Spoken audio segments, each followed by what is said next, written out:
Hello everyone, Conor here. Just as a small disclaimer, some things we may talk about on the pod shouldn't be attempted or recreated. Remember to keep everything legal, keep it between the ages, and don't tear up the ground while you're on the pull.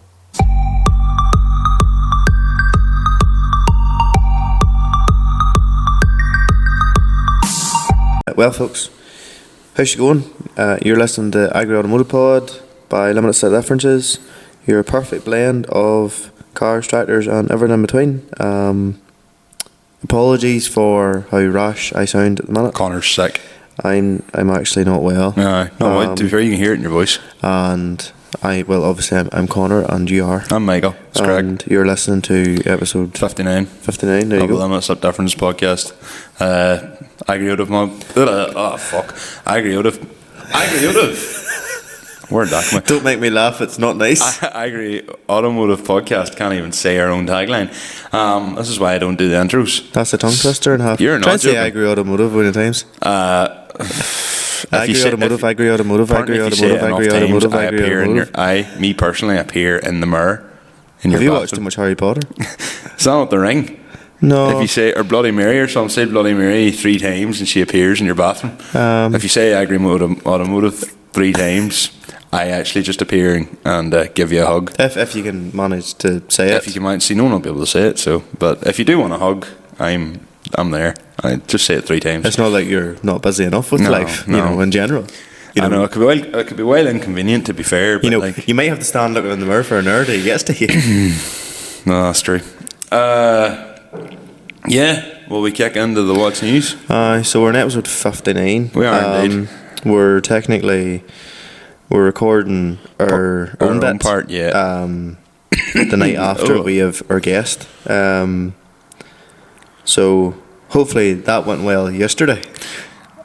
No, it was actually a very, very good conversation. Very, very glad we'll get on with Conor Duggan of CDMSport on with us. Yes, but we don't know how that goes until we have to. Yeah, of course. Well, we actually bring in Conor early in this week's podcast because Conor ends up being part of the What's New. Remember back in the day when we used to record the guest just to sit for the whole time? Yeah. But like now it's all about the guest. But because we were talking about the ADS, the Irish Drifting Series, yeah, and Conor was actually competing, it kind of would have been a bit like odd for us to talk about it and then not have him. So we finish off our What's New by bringing Conor in. So more on that in a bit. Just to address a small thing there. So obviously the last podcast that was done, or vlogcast. I like that actually. Floodcast. I just literally entered my head. That's really good. That's actually really good. That's trademark. Yes. So the last vlogcast that we did, funny, obviously at Dubshed, you seen me in for the first half hour, and then Michael, to be fair lad, you did the savage job of interviewing other. But it was everybody I knew. I would still even at that. Calvin was very good. Jack, the 2 Jacks were very good. Literally everybody. Every were one of them fantastic. The only one who I feel bad for Al Dillon, because I was trying to get him, and Owen Duffy, who I didn't get a chance to interview, and I wanted to get him because Owen listens, and me and him were actually meant to park together, and then they put him. One was in the other shed. They put him in the other hall. I put BMW. But there was BMWs in our hall too, and he was told he could park in what hall he wanted, and then Lee was like, no, you're over in the other hall, and he went, oh. So I originally wanted to park up with Owen, so I had fully planned. I think I went and looked for Owen 4 or 5 times over the course of the weekend to try and get him. Also wanted to get Vicky, nearly had it, and then I suppose I couldn't really talk. I think I talk about it in the actual pod. The shifter on my car started messing about. That's right, before you even get into the wall. Well, on Sunday on the way home, my car's not taking reverse now at the minute. Oh. It's a grand fix. I have the gearbox out of the car anyway, so to be quite honest, the shifter's the least of my worries. Sarah has done I'll be honest, I was showing off, and were you? Yeah, I was going to throw hoops, and I put the clutch in. Where at? Up in the yard. And to Josh, my colleague. Oh, right, okay. Because he bought my schnitzers, and I took him out the rotor on, and then I was going to hoof her at the crossroads. I was going to drive sensibly off the crossroads, and then I came into the yard, and I was like, "Fuck it, I'll maybe throw her around." and I revved her and dumped the clutch, and the next thing she just like sort of launched, and then when you put the foot in the clutch, she made like a really weird noise, and I was like, oh shit, what's going on here? And basically she put the rod from the slave cylinder straight through the clutch fork. Yeah, I've the parts already ordered, so it's all sorted. I just need to fit them. The car's in the lift, everything's stripped out of it. An hour I'll put it back together. That'll be grand. So not really too worried. And then it means I can make the ARP shifter better too. So the whole thing, one of the reasons why I can't get reverse is because I had to do the extension piece, and now I don't need to extend it anymore. It means I've too much like throw, and the gearbox, like basically the shifter's actually hitting off the mount. So it's all easy fixed. It's all handy fixed. It's all just R&D. Like it's grand. Like it's not nothing to be concerned about. The ball for the slave cylinder, it just has wore down. Maybe just, it is now a needle.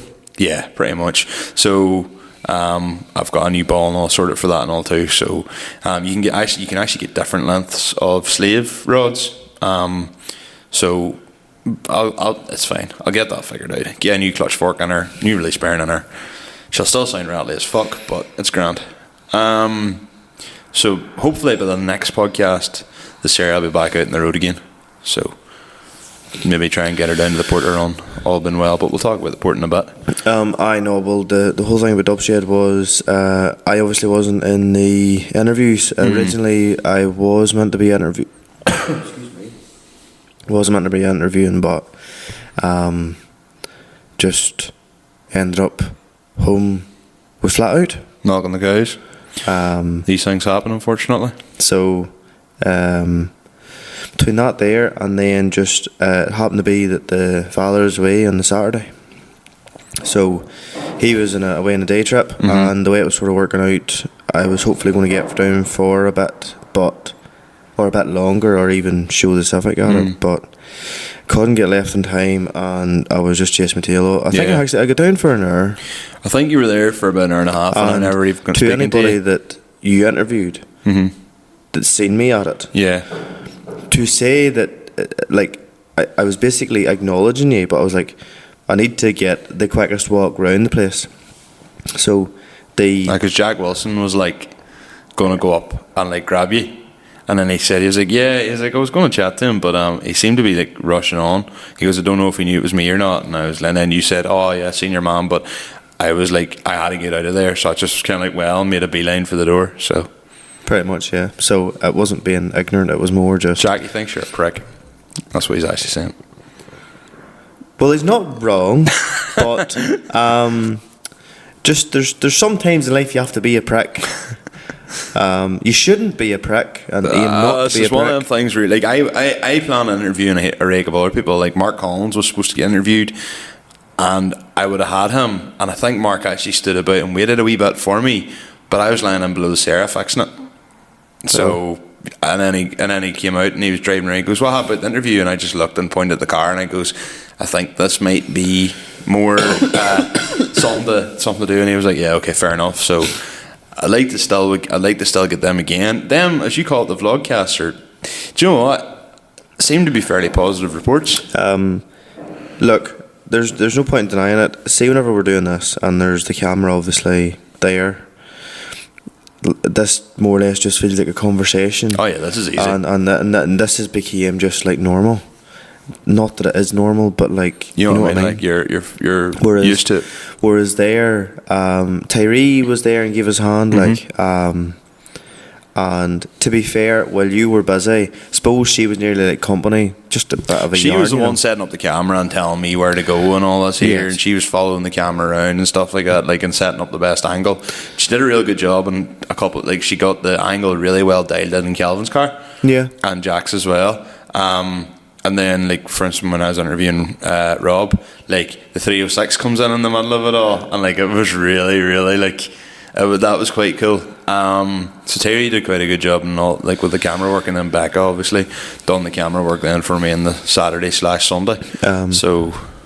But, yeah, no, I was, like, as you heard in the last one, in the vlogcast, my comfort zone was in the other shed.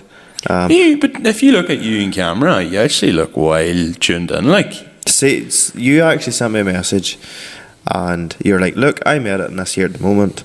I get, I'm quite surprised whenever you look at your body language. Yeah, your body. You You actually seem look very completely at comfortable. home. Yeah, you look very and you were comfortable. nearly saying that. Look, I nearly feel a bit rigid on it. well, I was hanging on to the. There's no mistake way I pulled the jack and then like kind of hung off the jack. Yeah, Like, that was purposefully. Like, I would nearly say that at times I would have said I sort of half forgot where the camera was. there was a couple of bits like. That made a funny noise and I kind of shit myself. Like, there was a couple of bits where like Alistair Lennox Field came in and like was like, "Hello, Michael," and like completely just like, and we were all like looking at him and just pointed at the camera and he was like, "Oh shit!" Like, Because I seen Alistair walk across your car, and I Yeah. went, "This is going to happen. This is going to happen." It did happen. yeah, And you were just sitting in like, you're like, I knew it was going to happen at some point, but that's the joys of recording live.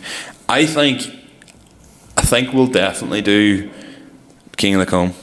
I think what we'll do is we'll get Becca or Gemma to stand on the hill with the camera, and me and you'll stand. Do you know the barrel? Like, it's a bit wider, and the two of us will stand on it, and we'll record an hour from there. Okay. If Aidan and the McGill and the rest of the McGillians let us. You could even just stand on the concrete block, like. No, fuck, stand in the middle of the track so boys can differ in us. Absolutely. Right, well then, I'm going to have to, like, my comfort zone might be... Do you know how fucking much Applegreen. fun that will be in the middle of chatting in the podcast and you just turn around and go, "Oh yeah, look, there's Gary Kerrigan trying to go around. Oh, that's still very smoky, Gary." Or like, like something along the lines of that. Like, he's definitely going to get me for that. Like, but, or like, it's like, yep, there's Danny Told. Yep, he's currently doing a wall burnout. Becca, just you pan the camera around there. There's Danny Tolan doing a wall burnout. Stuff like that. Like, because I think people will act up a wee bit if we're standing there videoing too, and you can reach down and try and like high five people and all that too. Like, I suppose even you could say, Danny, now, is there Magners or is there Buckfast, or what type of cooling solution are you using this year? I was actually chatting to Danny. I know we're sort of talking in the future here, but pre-Donegal podcast last year I thought was quite weak, to be honest. It was quite a short one. This year I would like to get Danny and Shay back on Okay, yeah. as a kind of like a warm-up, Okay. and it'll be carnage, like, so that'll be quite funny. And maybe if the three of them is down, we'll maybe do something with the three Sarahs. Who knows? Just saying. What like? I don't know, just probably a bit of wrecking. Oh, lovely, yeah, lovely, very good. So that's the whole dubshade crack. My side of things out. Other than that, in regards to what's new with me, interesting thing happened just there this morning. Oh. So, my niece there, or well, nieces, one of them took a notion that she wanted to have a go in the milking parlour. Happy days, 100%. She was very good. And then, out of nowhere this morning, went, "Can I have a go in the Type R?" Okay. And I was like, suppose fuck it, why not? And then Private road, obviously. the other, of course, Absolutely. big fucking long lane, I forgot you owned that big square section of road that was about 3 mile. Oh, you didn't actually go onto the road? No. Oh, no. Allegedly. Of course. Yes. Yeah. Aye. But you own the Cargan Loop anyway, so it's fine.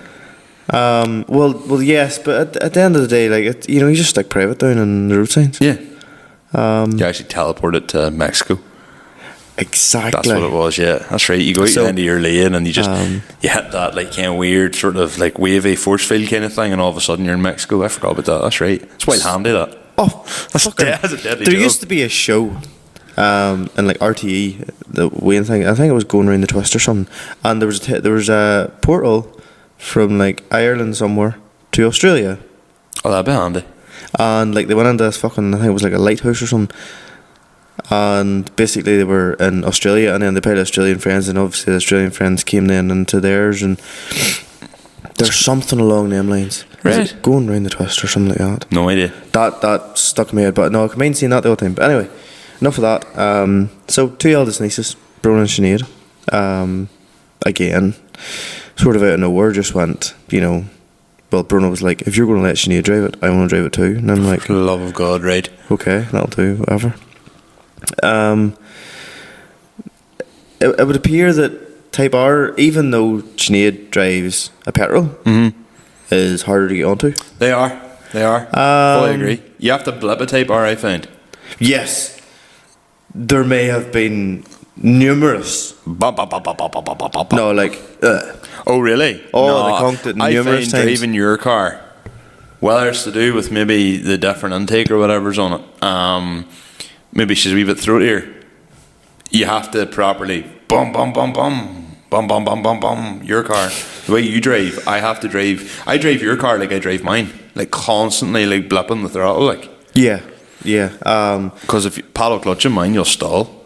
True. If you don't drive it like an knob, like. People can't. Nobody can drive my car, apart from the likes of Ali and stuff. But anytime I ask Reese or Adam or anybody else to drive my car, you've driven it, haven't you? Yeah, like 3 yards. Yeah, and it conked out whenever you were driving it. No, it didn't. It did, No, I pushed the clutch in and actually saved it. Yeah, and then I got out of the car and the car literally just turned itself off. Yeah, it was like I've had enough of him driving me. But what I will say is they've never drove anything like that.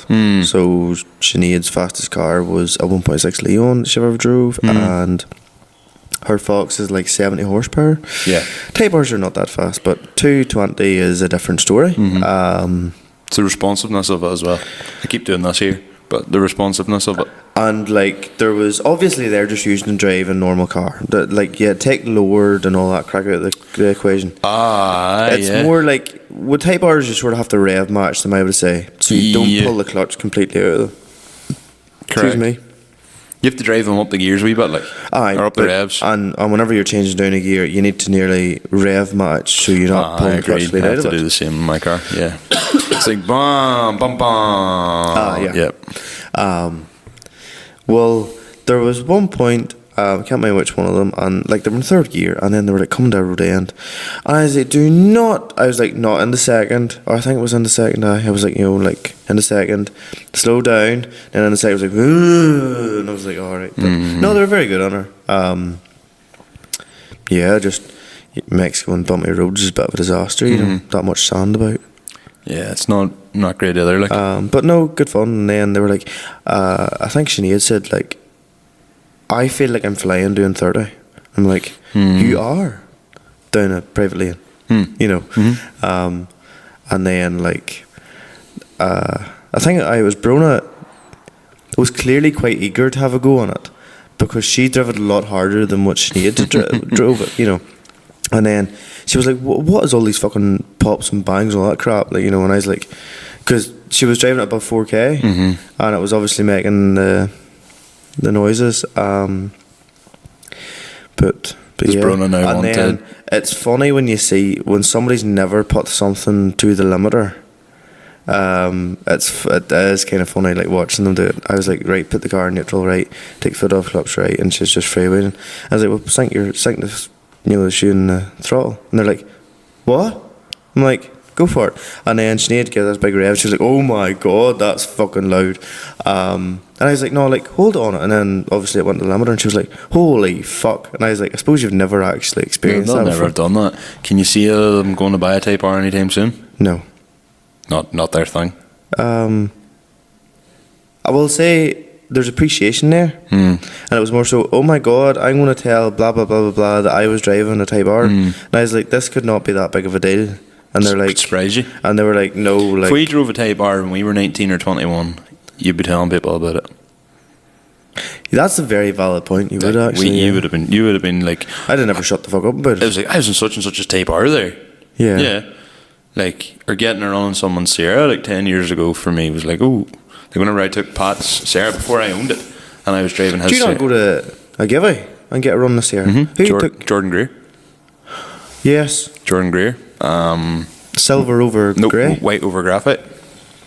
White over graphite. Pinto. 1.8. No, too there. Pinto. 2.1 actually. What's I the think she may difference? have been. Pintos are like a single cam carb. So is that what they call them, the twin cam engine? Yeah. That's and right. The twin cam's the dock. Yeah, double dual overhead cam.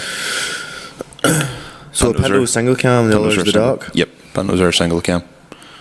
But then you talk to certain people, like for instance John Murray, and they'll tell you that a Pinto's a far better job.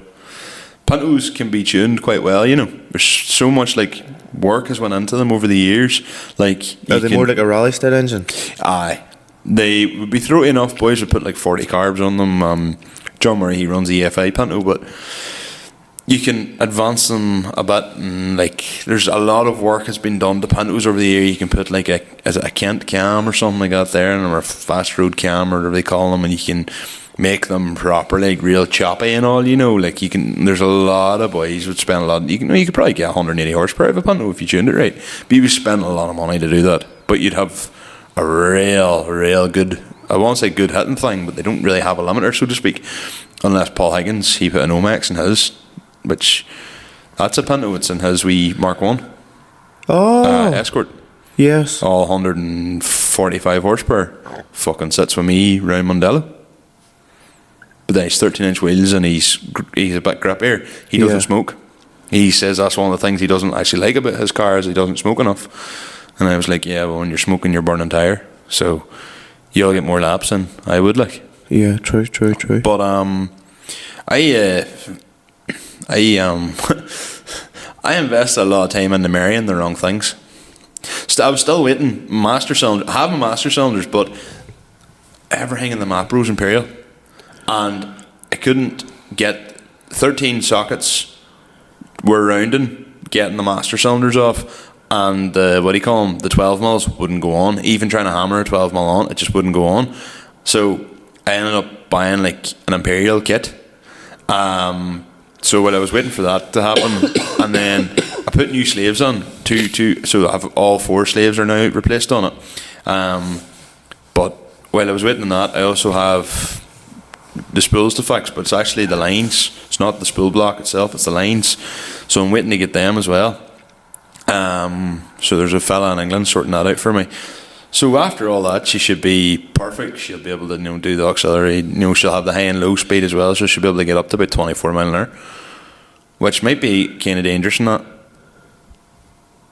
We'll soon find out. She'd really need the centre pivot bearing or bush, whatever it is, done on her, because she's wild fucking wobbly, like. But it'll be handy, all for the bales. But I put a radio in for you, Bluetooth radio in. If I didn't have one, I had about, I'd say 50 people genuinely messaging me going, where'd you get that? So the whole idea, so basically what I did was I got a Bluetooth. Everyone's like, oh, you put a Bluetooth speaker in, but I wanted something I didn't have to worry about running out of charge. So I have it wired in just into a relay, but it connects to your phone. Funny that's Bluetooth. It actually sounds pretty good. I'll show it to you tonight. And then I literally searched it, found it within AV252, like 2 seconds. but it took me ages to find it. Whenever I was looking for it, it took me ages to find it. Right. But I finally got it, like, and like, I mean, it was £22. Is that all that Yeah, was? it was £22. Cheap as ships, like. And then I made the most overkill housing for it. Out of like 3 mil thick steel. Yeah, angle iron is like proper angle, Fucking and then right. bolted in it. You'll see how it's done. It needs a wee better. It needs ground down to like take the sharp edges and stuff off. But I welded it around the cage. Put the cage around it. Put the cage around it half tight. Made sure it all worked. Tacked it up so it's not like it's sitting off plumb. It's properly done right.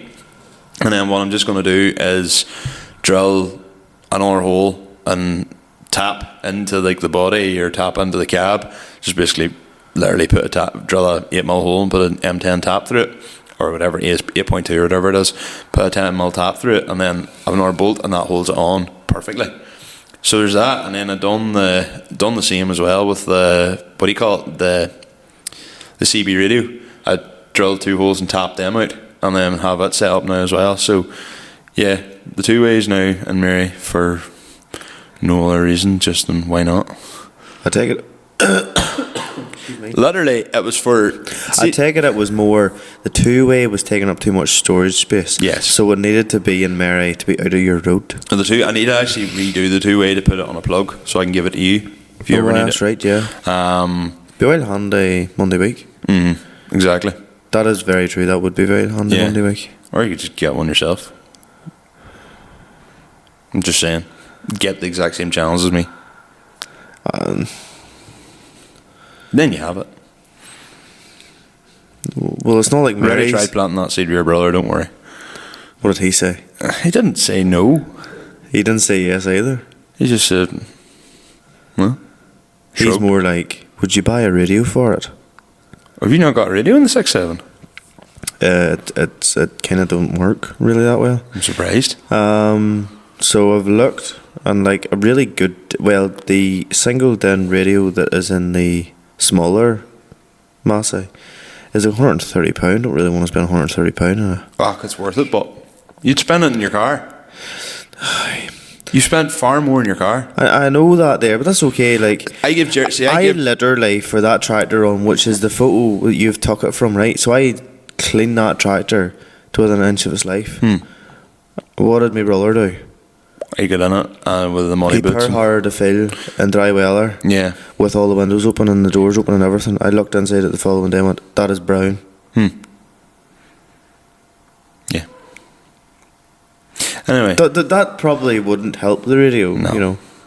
I still think you should just buy your own two-way. I'll happily give you mine. But I even said to Jared, I give Jared a touch about it, because I was like at the Sillies last year, I was like, I literally drove on a big fucking 8-mile loop round looking for everybody, because I don't know what way your field's remote. No, neither do And I. I was the last load to leave the field, and you can't get mobile signal where you live. That's the other thing. Where you live, there is no mobile phone signal. 402. Yeah, but that's what I am, so it's not like I can ring anybody. Radio, Connor, where are we at? We're over there in the Gal Lane. Perfect, job done. The way I said to Jared was, if I was out helping anybody else, because I was out with like specialists there as well, the way I see it is, what's easier, putting on a radio and saying who's coming out the lane, or coming out a lane, meeting a tractor halfway down and having to reverse and going through someone's wall? How much more is it going to be to fix the wall? That was my way of looking at it, and I got 2 for very good value. So, like, why not? Why not? I suppose, So right, yeah. it's in Mary, but it's only in Mary because of a fucking piss take. Like it's just, and then when You we were so excited about it last night, you wouldn't start. 100%, then realised it was in the wrong channel and the wrong tractor. Because me and the guests were just like, this is so anticlimactic. Right Yeah, there. I know because you couldn't hear me, but I'll show you again tonight. But it was one of them things where, like, it's even, to be honest, for me and you, like, it's good for content, because, like, if we're going to do more of these vlogcasts and stuff, and we're doing, like, You're really going to run with that, aren't you? yeah, really, because, like, I'd like to do a few other things over the summer, and if we're in the tractors or whatever, which is nails our demographic and nails our audience perfectly, and it's quite good. Like, it would be good to be able to obviously communicate with each other rather than Can worrying the two about the ways phone. go in the cars? Yes. How hard? What do you mean? How hard is it to put them in the You car? have to run the aerials. Through the car? Well, you'd have to either find a magnet mount or something for it, or Can you put it smaller than the big fucking massive CB aerials? as far as I'm aware, yeah. You probably could. Because instead of getting walkie-talkies, imagine two-way and the cigarette lighters. I could probably dolly something up where I could do that. I could wire it into something like. Because you can imagine, like the walkie-talkie. Excuse me, the walkie-talkies have always been a good idea. CB should be a proper real good. Yeah, we could. I'd buy different aerials. The Fiat has the has the connectors where I can rip it out at any time as well. I just need to do the same to Mary, so you can rip them out, and I could wire them into the car. No Like bother. a normal car aerial or something. You know. Yeah. Or even if you kept the rate, because you're never going to be that far away from me at any stage, you could just probably keep the aerial in the car. It works in line of sight, like, but It does. If I'm behind you, Yeah. I would still pick up. Or even if you're a mile away. Maybe a mile away with buildings, maybe not so much. But I know a fella, one of the was it Cammy or who was it wrote to me? Shit, I can't remember. Fella, one of the listeners wrote to me on Snapchat and said he was like, I have the same radio. the furthest we got was 37.2 miles range in the Scottish Highlands. He's an Ayrshire, you see. Yes. Is it Cammy? I think it is Cammy. Wrote to me. Which is a deadly job. The furthest I got was 14. Me and Hugh Barr and Dylan Jackson tested it out one night on the way back from Ballymoney Run. 14 mile? 14 mile. I was coming until up towards Finvoy, and he was out the other side of where he's at, and as the crow flies, it's about 9 miles over the road. It's 14. Well, realistically, you'll not even be a mile apart, but say even you're at Applegreen. Turn you there. There's no spaces on here. Aye. Maybe you'd use it this time, because Use what? the walkie-talkies, you wouldn't have been great at using them. I couldn't hear. They didn't work half the time. Aye, true, they didn't. Aye, maybe. But Then there was all that many other folk had walkie-talkies. I Had could the same get idea. if you even ran the big radio, ran the big aerial, and just tucked it in the back seat. But I right enough. You could just put it in the back seat. that's what I mean. I would pick up. I would pick Yeah. up that way. Yeah. And if we had them all tuned to the one thing, You you get away with style points for having a CV2 in the boot. I wouldn't do it, but Why not? just don't really like them in cars. Really? Nah, not my thing in cars. Like twin cams get away with them. I would do, if I was going to do something, I would do like kind of like a the way the aerial is in the Sierra, like kind of goes up the side of like the ape or of the C pillar. That's the way they would done. I would do something like that there. Right, yes. But Okay. I don't particularly like CB aerials in a car. I don't mind them in twin cams and like 306s and that. I still don't think they But look. here, a 306 in dubshed On a Zara, and a Zara, deadly. like So cool. we've literally got to that point. Yeah, but I was chatting to Conor McCann about this, right? And Conor said it was him and Richie Brown were like, they applied, and like everybody was kind of like, and Conor and Richie were like, you think how many people come to this show? And like that, there's pictures they'd showed pictures of underneath the cars. Oh, really? Both them things are both that Zara and that 306 are meant. I like They really are, clean. Yeah, like, and then there's another fella actually, young cub Sam Hoy, listens to the podcast. He's a blaze yellow 306 done phase 2 turned phase 3, and he put up pictures of his, and it's completely restored underneath as well. They're at the stage wearing down doing that is worth it. Just wanted to point that out because it's just like they are now at the stage where doing a full underbody in those cars is you will get your money back out of it. If True. it's immaculate, boys will pay for that. That is where we're at with those cars, which is Like I know of a D turbo, and if I'm thinking correctly, like it was sold possibly for either it was 3.5K a couple of years ago, or else it was 5,000. 5. You know, which is. I know the one you're on about. It's 5. The Lakers ones, I've seen them as high as 7. But I don't care what anybody says. There's just something, especially phase ones. There's just something cool about them. Yeah, absolutely. 3 leg, no brake light in it. 3 light with the brake light in it, but You do? Mhm. Oh, I'm not a fan of it. I think they need nearly the 3 leg. There's something about it. agreed. I didn't have a 3 leg originally, and then put a 3 leg on it, and it helps the look on them so much. And the phase 1 front is the goat, to be fair. I like the phase 3 too, as well, but they need Phase to be. 2 wouldn't be a big fan of them. I wouldn't be as big a fan of the phase 2s either. I like the phase 3, but it has to be decked to be a phase 3. Phase 3s needs to be like even all around. Phase 1 you can get away a wee bit more with the reverse rake, although I don't particularly like reverse rake. Yeah. I'd be more like front down. See, after seeing HCM and then James De Geer's car, them Dare wheels are the goat in my They opinion. wouldn't be mine. And like Sam Hoy has Alessios. If it was me and I was going out in the morning to put a set of wheels and money was no object. If it was a phase 3, Lions. If it's a phase 1, Ranjanis or 17-inch Stealths. Ranjanis are like the 308 sport wheels. They are class. Are they the Like 17-inch? Thin 5 spokes. Peugeot wheel like. Yeah, no, wait, Ranjana. Oh, I know what you mean now, yes. Ranjanis are unreal. Like it would be 7 and a phase 1. It has to be. Like, I never even knew them Dare wheels existed until I seen them in HGM and went, I never liked the Dare there's wheels. something just about I never that. liked them Dares nor SMTs. Like, they make, you used to be able to say Volcans, but they blow Volcans out of the water. D-Turbo actual wheels are, Harriers, yeah, they're not great. they're not. They wouldn't be my favourite. And as I say, Alessios wouldn't be my. I think Alessios look better on Mark IV Golfs and Boras than they do on 306s. Have to disagree there. Really? There's something about 17-inch wheels with 185/35 And the tyres. Bradley run Alessios on NHZ. Remember the sprint blue one on Hadro, and it looked absolutely unbelievable. But They do need to be decked. I think so. I think they're on. I think they're on that style of wheel. It needs to be absolutely on its hoop. Yes. 16s, I don't know, it feels like you're just like, I don't know. 17's 185/35 on its fucking arse, front and rear. Phase 3 skirts. Yes. Phase 1 with HDI skirts, 3 leg with no brake light. And yeah, full tent there. And to be fair, they're one car that, like, you know, yes, black's really nice in them.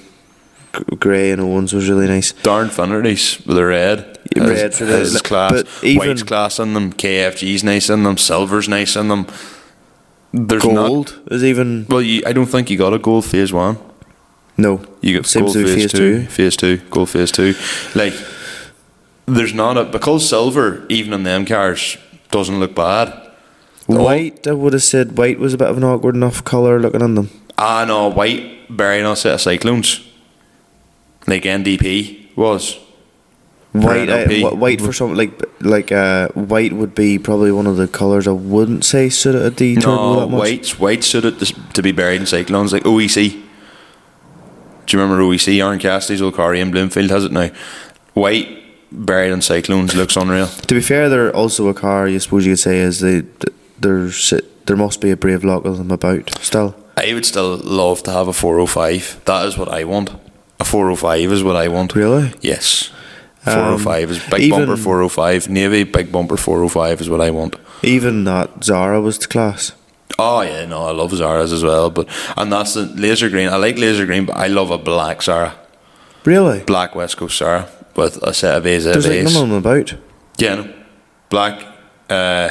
Black phase 1 Zara, D turbo, A's base, full tons. Unreal. I would have said. Used to have one as my Bebo skin years ago. Really? Yeah. Like you look at like McGoldricks only live like 2 or 3 minutes. The McGoldricks are my cousin's neighbours. Like any cars they ever had back in the day, like on the skins, and even before them. Like I'm talking maybe Cahill's oldest brother, so Jarlath, whenever they were all running about, like all them boys would be all in their 40s now, I suppose. Like all would be like, you know, when they had all their cars, like that was the type of stuff. Like that was all going on Bebo skins, and that was the type of stuff I used to just sit and look through Bebo skins and like look at all the 306s and stuff. Like I was different from every single person in my year at school. Like, well, I don't know. There's like, yeah, no, I totally get what you mean. Like, but that was back then was sort of more max power, whereas this was sort of like where people would have still been putting big kits and all on them. Nah, this was 05, 06, 07. Whenever Julie, my cousin, she was running about, and that's when they were all starting to drive about, and that's when it come to the whole. That was before the VAG. Yeah, so I'm going to call this the slammed and screwed, quote unquote, era. That would be the slammed and screwed era. Like that's when everybody started doing all that and like lowering the 306s and. Well, what does a D turbo screw out to roughly? I reckon mine was at 130. Really? Well, yeah, 130 Bora. But then that could be part of weight as much as anything else. Well, the only other thing to ask then is what were they standard per? 92. That's some going just for fucking about way a screwing match. Someone come at me and go, "You're talking absolute bullshit. There's no way it was more than 115." Fair enough. All I know is it gave a 130 Bora a run for its money. So. And they were known for boiling? Yeah, all sort of like manual pump diesels would all have been known for that. Really? Well, Mine didn't have heaters in it, and she just would start lifting the hand. I'm sure the what do you call it? The P100's not too bad, but she'll lift the hand in traffic too. She won't boil, but she'll lift the hand, and you have to turn the heater on. And that's the same as the 306. See, the second you turn the heater on the 306, temperature the hand just dropped. Sorry for that bit of a tangent, like, but yeah. Well, speaking of 306s, can we get onto the port? We can, yes. So, go ahead. We didn't actually get to the port this year. I was at the port last year, but I didn't get up to it this year. I was actually in a stag do, and you just had other priorities.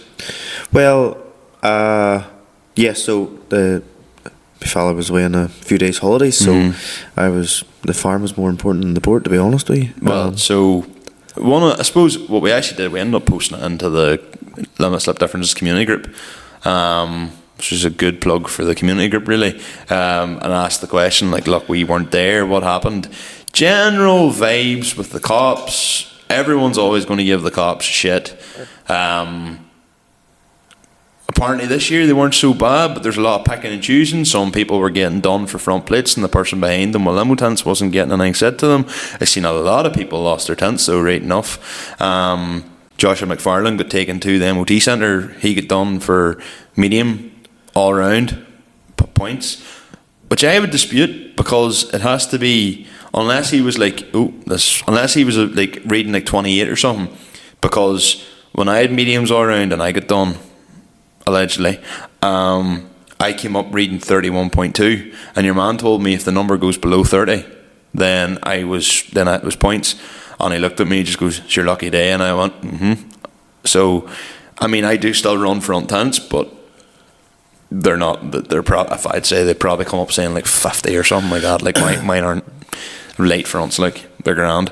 The windscreen tent's handy for the glare of the sun, which is great. Shouldn't be condoning that, but fuck it, I like it. You're taking the risk. I'm taking the risk, and I have to live with the consequences in that one.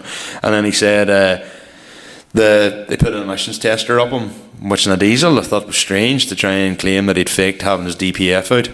And he said basically they got more and more frustrated every time it came back giving it like a good enough reading. So I think you do get MOT testers when they get a car that they think's dodgy, and then it's like, say for example it's low, and then they go in underneath it and the springs are tight and all that's here because the person's maybe splashed out in good coilovers. I feel like a lot of time they're that embarrassed and that annoyed they'll do anything to try and find something wrong with your car. So well, in that scenario, I suppose you could say is that like they're basically, abusing what? Yeah, abuse of power. I've heard there's been a couple of ones say that they thought the police cared a bit too much about the cars and not enough about the general, maybe like people running around acting dicks. Apparently one person fell and split themselves open in front of a police Land Rover, and the police didn't even so much as help. And apparently then the same police Land Rover done its clutch trying to get up the hill. That's which right, then yes. messed up an ambulance trying to get through. But to be honest, whether the police Land Rover wasn't there or not, get an ambulance through Portrush towards Lansdowne down the seafront was never going to be easy at all. Easy. So I don't think you can really turn around and go, well, that's just a bad shoddy police vehicle done that. Yeah, it is very embarrassing for the PSNI that they have a vehicle like that, but I think all things considered, that ambulance was still going to struggle getting down, regardless of what day it was. Like, now I wasn't there. Obviously, I didn't really watch a massive amount. Obviously, there's odd video I've seen. I'll tell you the biggest thing that pissed me off with the port this year. Go for it. That Hyundai getting toppled over. For me, that's just fucking if anybody disgraceful. in behind the scenes has done any work to try and work with council or work with locals or anything along those lines, it nearly feels like it's like something as negative as that happening is just going to steal any limelight away from any good. You think the media is just going to take that and latch onto that and just go, well, look what happened at, and look what happened at the port, and you can see, like, look, love them or hate them, port car scene, have brought the masses. Like, don't get me wrong, port Port Sundays and Easter Sunday at the port has been there for longer than I've been living, and longer than you've been living, and probably longer than the pair of us put together. It's a fucking seaside town, yes, with a nice road network, and you know the amount of ones coming over from GB mainland is definitely a lot higher now than it would have been. I know John Murray and all them boys come over in 2015. But they only came over because they were talking to Stevie and Xbox. Yes. But now it's kind of nearly like, Jesus, this is the thing we have to do. It's like, before you die, you need to go to Port Sunday, you know. And I think, like, along with bringing a bigger crowd brings more riffraff. What scares me is people see that and some people glorify that, and then you end up with like the likes of what you got with H2OI in America, where they basically had to call the whole thing off because it started off as a car show, kind of like Wallersea, where people like took over like a town, and it became, the whole city became like a big car show, and there was obviously like all the meets and all the shows and whatnot. And then the next thing, the takeover crowd came in, and suddenly it was like people were trying to see how quickly they could get their cars impounded, and people were like doing takeovers at intersections and setting off fireworks into crowds, and the whole thing just, and they end up, they were like just, it was cold. Yeah. And I would just be so scared of something like that happening to the port, where you get all these bad eggs coming over, and every year it just gets progressively worse, and there's always people trying to go like, oh fuck, how funny would it be if we got on this or did this here. And in the end up, it's just like, there's so much law enforcement, it gets to the stage where like anybody even trying to drive to the port just gets turned by the cops if you're in an unmodified car at all, like the same way they do now with like some of the meat spots. Like, it used to be they'd organise meat and you drive up and the police would already be there and it'd be like, no, go home. Like Junction 1, for example. Oh, like it's like it was great. It was great. It was great. I know, but it used to be really, really good for meets back in the day, until some dickhead decided to drive their Corsa round the actual like place and ruined it for everyone. Well, it's like anything. You're always going to get people who will just take what them having the crack is to the extreme. But like, why would you, like, one of them, another listener, Jeremy Holland, like, the same thing happened to him one year. He had a Mark II Fiesta, and I actually knew this even before Jeremy posted that in the group chat, because whenever I was working down in one of the sites down south in West Cork, one of the lads told me about that. Although your man told me it was a KP60 or some Starlet that ended up in its roof, but it was a Mark II Fiesta. And once just thought it'd be funny to just put the car in its roof. Like, how much of an asshole do you have to be to do something like that? Like, how much of a dick do you have to be to find something like that funny? Like, at the end of the day, I don't give a fuck whether it's a 900 grand Lamborghini or a 900 pound Kia Picanto. You don't fucking put someone's car on its side, like. Lifting them up and turning them facing 180. No, you just don't touch someone else's belongings. If someone had like an old beater, I don't care unless you fair enough. Like put it this way, right? If you had the £900 car and yes, your friends turned around, you could see that, yeah, right? I would get really paranoid if randomers turned around, like, no doubt about it. Yeah, but like, for what that was done was just, that was absolutely ridiculous. And ones were saying, blaming the Scots. I don't know whether it was a group of Scottish lads or not, because they were dressed very Northern Ireland farmer spec. I know a lot of the Scots kind of do that style, and a lot of English ones have kind of adopted that style now, because it kind of goes to the whole agri-spec quote-unquote image. But whether... Look, their names were in the video. Yeah. They were silly enough to tag them, yeah, to tag their names. Hopefully they'll be dealt with in the appropriate way. But, like, put it this way, before it happened, like, there was news outlets and that doing, the locals are afraid and this and that, and you're like, look, I get if you live there it's a total nuisance because you can't go anywhere that day.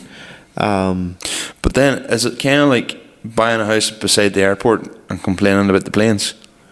I don't tell you this, Michael, I don't even know. It's because like Port Sunday, Easter Sunday, like, I mean, every Sunday at the port there's cars. It's kind of always been the thing. Easter Sunday, it's known that it's going to be hectic. Yeah. Always has been. Never hasn't been. Yeah. Like, as long as I've been driving, 13 years, My first year going to the port, which was 2011, I queued to get down Lansdowne for 2.5 hours at 10 o'clock at night. Like, it was still mental back then too. Like, Well, I seen one video, and it was Villa in Port Stewart, right? and it was just basically saying about Easter Sunday. And one comment stood out. I can't mind who actually wrote it, but like, whenever they opened, they were like, the place was absolutely bunged. Everybody was enjoying themselves. There was no negativity at all. 2 Degrees were playing, everybody was having the crack basically. And then somebody went, I think it was more or less comment was along the lines of, this is literally doing more for the local economy than, you know, X, Y, and Z. Well, like, or the Open. This has done more for the local economy than the Open. Well, the people who do the Open aren't going to go. Well, like, a lot of them, they're incredibly wealthy people.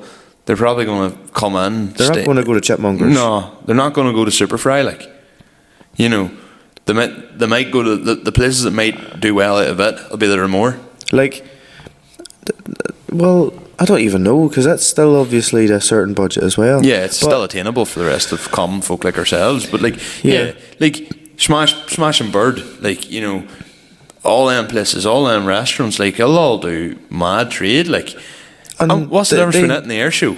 The air show completely closes the place down too. Yeah, and the Ford Fair, and the Northwest 200, and the Minis, and the Northwest. Yeah, through the week of the Northwest, there's road closures and everything as well. Like, but, you know, I think people just, there's the minority is like ruining it for the majority. Yes, absolutely. Like, from what I gathered, anybody that was sort of, say, like, you had a Mint D-Turbo or you had a Mint Twin Cam, like Storm Competitions are there, GD1 M3 parked up, and they went the day before, they parked all the cars up, and then they left. That's the way to do it. That's totally. How I would do it. And then Lansdowne is basically a static car show, and you've everybody driving in. Supposedly there wasn't a car parking space at 5 o'clock in the morning on Easter Sunday. That's the way to do it. The last time I went on Easter Sunday at 8 o'clock in the morning, you were guaranteed a space, no bother at all. Yeah, sure, we all went early that year because I wanted Rodney McKnight's spot. Literally, as you come on the Lansdowne, parked up on the... And now that's like felt spec D-turbos, you know. Like, and it is very cool to see that. I would do the port again, absolutely. I would do it again, and kind of go down the day beforehand, park the car up, and leave it there, and go and have a bit of crack, and even walk to Port Rush on a Sunday. If it was a good enough day, you'd walk to Port Rush, like, because that'd be still good old crack.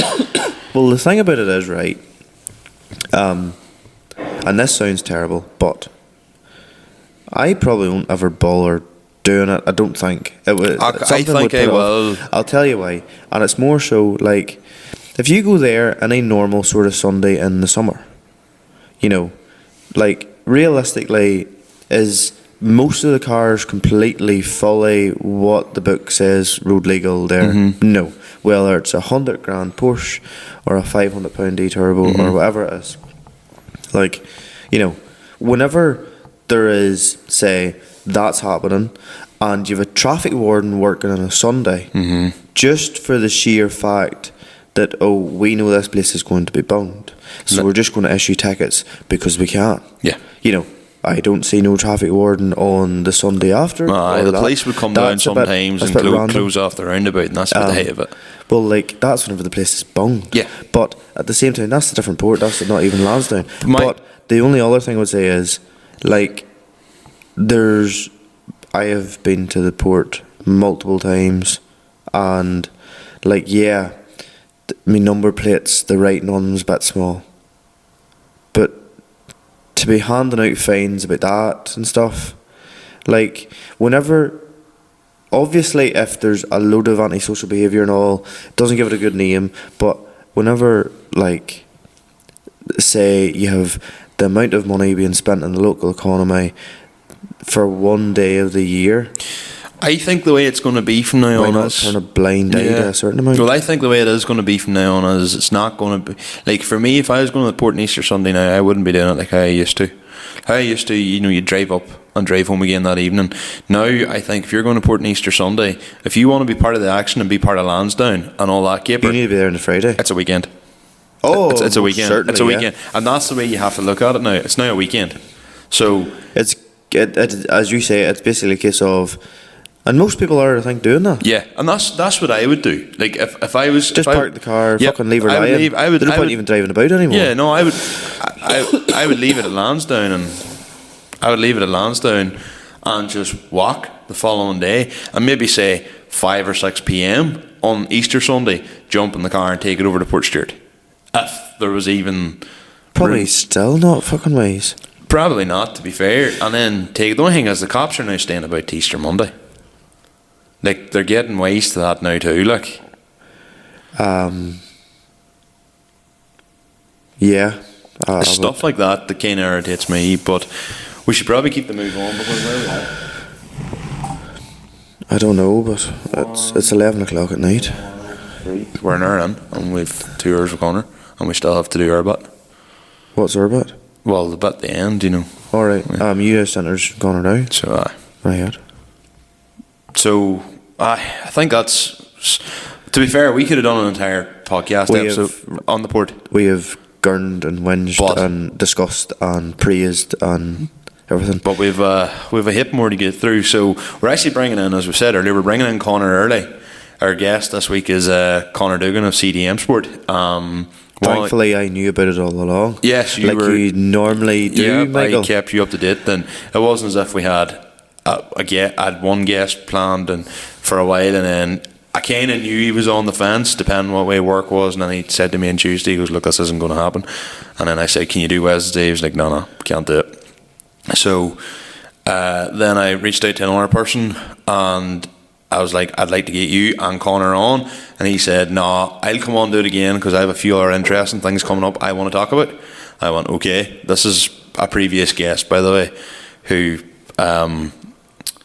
drives a BMW estate drift car, and then the plan then after that. So I then said to Conor, I was like, "Look, I was going to get you on with Stephen, but Stephen wants to be able to talk about a few other things in the upcoming weeks. I think he wants to give the car a bit more driving and all that there, and he's going out to Europe and stuff like that. So, you know, he wants to be able to do all that, and they're doing a bit more with their YouTube. So he wants to be able to come and give, I suppose, more content on himself, Yes. which is fair.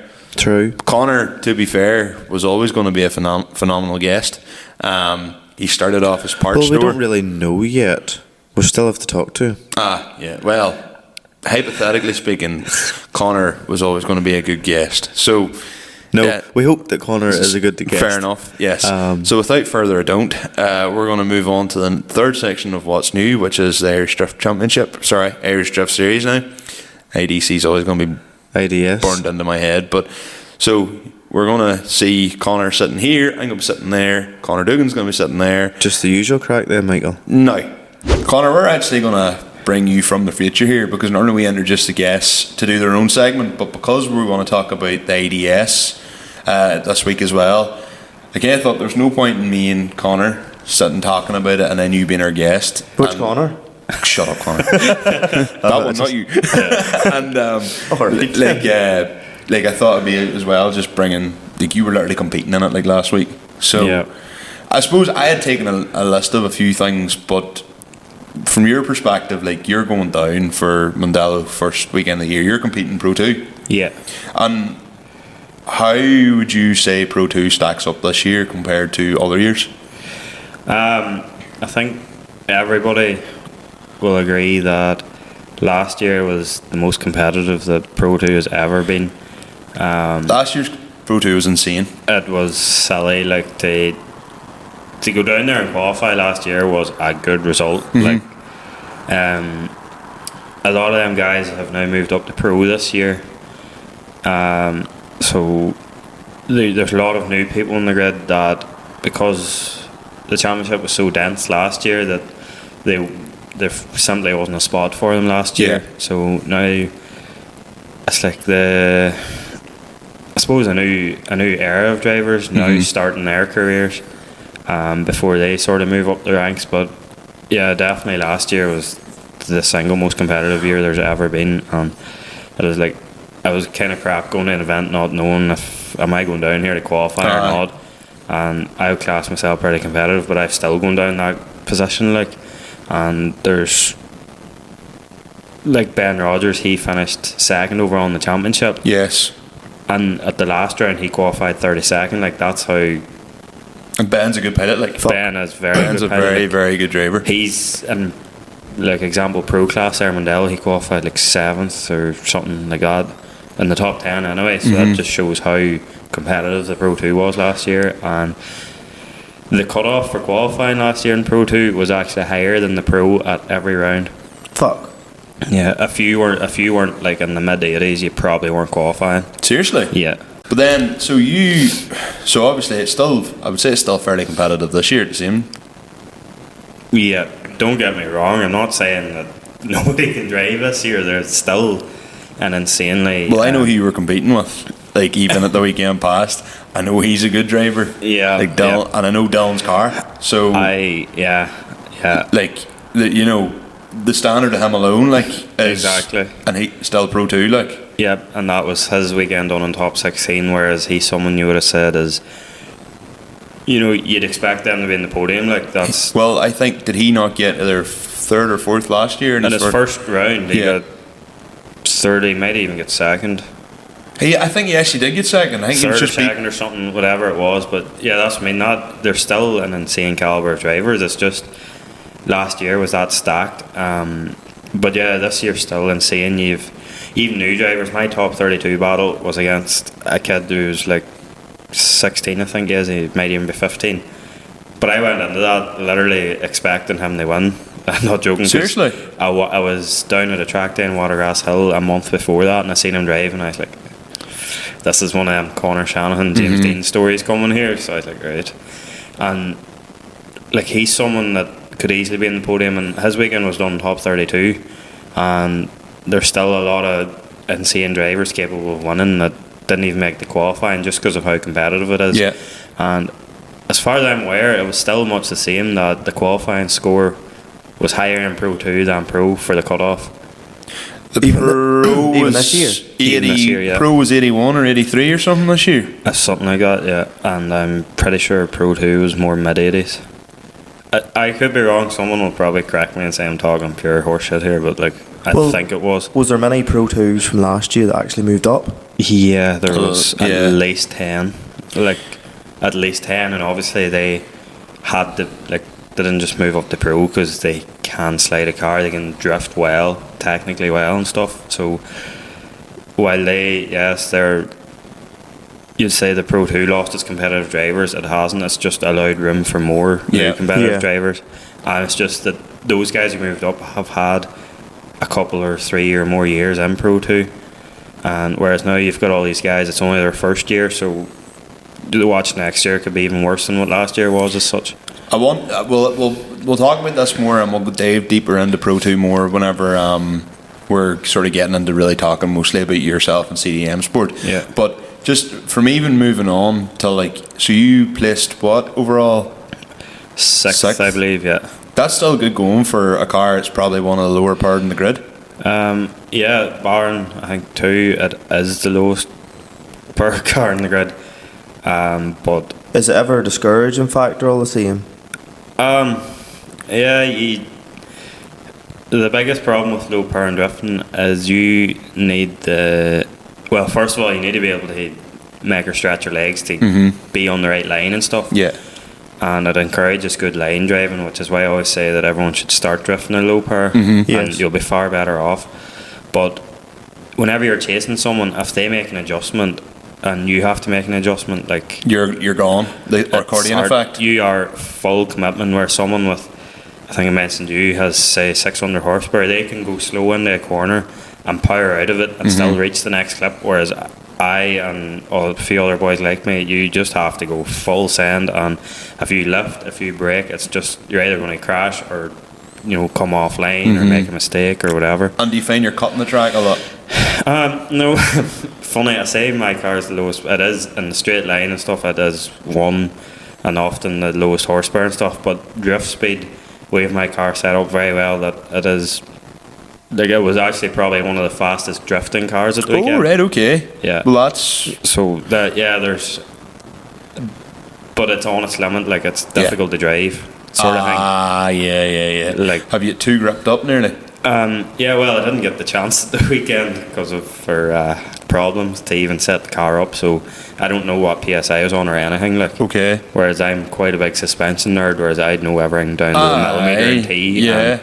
Yeah, like, that's why I'm sort of. I mean, we'll get into the numbers as well. Thomas, what did you think of like the pro class this year? it's a lot busier for sure. That was one of the big things from last year, especially at Bishop Court. Yeah, they couldn't even. I think they got 32 drivers in the end. But a lot of that was Pro 2 drivers. Mm-hmm. Like, it was. They were even into the top 16 last year, pulling drivers out of there to do that. That's right. Actually, I finished top 16 in Bishop's Court in Pro 2 on the Saturday at Bishop's Court last year. Oh, I thought you got like top 4 at Bishop's Court last year. No, I qualified high, so I ended up finishing like 9th overall or something. Aye, so you'd have been the top qualifier of the top I got 6. qualified The top third 16 last year or something. So yeah, I think the top 10 or more, maybe it was a couple more, went in last year. So you have a lot of Pro 2 drivers just to make up a grid. Mm-hmm. Don't get me wrong, all them drivers are capable and stuff. Yeah. It's just the cars aren't set up for it. They're not going there knowing. And in fact, one of the lads on the CDMSport team this year, he finished 2nd overall in the Pro at Bishop's Court last year. So it is doable if it's the right driver and all, but it's a different ball game altogether. Danny, yeah. Yeah, I remember seeing it. Was he in the yellow? Yellow S13, yeah. I remember seeing that. A wee duck. Is it still SR20 powered? No, he put a 2J in it there for this season. They just got it done in time for round 2, and she let go round 1, sorry, and it let go, I mean, meters before the finish line. That's painful. That is very painful. That is very painful. We're in a big push now to get it rebuilt for him. Like, R.I.P. his bank balance. Yeah. What about Ryusei Akiba? That was the biggest shock for me. I don't want to not see an Irish person win, but after the whole saga with him and Drift Masters last year, I'm a fan. Yeah, there was no one I wanted to win more. Aye. I was sitting me and her were going actually up to like a wedding thing in Drina. For like our reception place, and I was sitting fucking watching the drifting on the phone, like, and just waiting for like racing. He was coming through and he qualified like 91 the first time round, and I was sitting there like, his second run was 96. The angle. It's funny, Eddie, he said I think in his first run that we'll go D1 GP style in the commentary. That was so then funny. You heard them then in the next run. I gone so much. I was Eddie Fair and Mikey Fitz. Yeah, they're actually quite a good team together. They're a very good team together. Because I seen that and I was like, this is amazing. But do you think the national championship does suit the Cub more? Right. Less pressure maybe, and the tyres. No. Yeah. Well, they're still in semi-slicks in the pro class. The tyres is the biggest thing. No, like the tyres, grip makes a drift. You need grip to be fast in a drift car and to ever handle well and stuff. But it's also that's what makes them brakes drifting, because it's insane. The level a European car at is just silly. Like, on say the same suspension geometry, PSI and all, what you run in a national championship, say you had like an 800 horsepower car, like, and you had all the grip in it to spin the national level tire, like it wouldn't even come close to smoking like a DMAC tire. Like, they're like, silly. Like, is it the Valeno or is it Steno? Valeno is the grippiest one, as far as I know, and the Extrema is not far behind it. So a lot of drivers use it because you can't even use the full potential of a Valeno in Drift Masters unless you've got too much grip. Unless you've got like 1,000 horsepower. Even 1,000 horsepower doesn't cut it. Because that's what Dave Egan was saying. So I was watching the video because I want to get on a wee bit about Dave as well. But I was watching the video of him setting the car up, and they moved to like the 285. So there's a Steno or Valeno. I can't remember which one it is, but literally he says it feels like it's just taking 400 horsepower in my car. Exactly. Yeah, it will turn 1,000 horsepower in car into something that feels dead. And anything that can't spin it'll just break shit.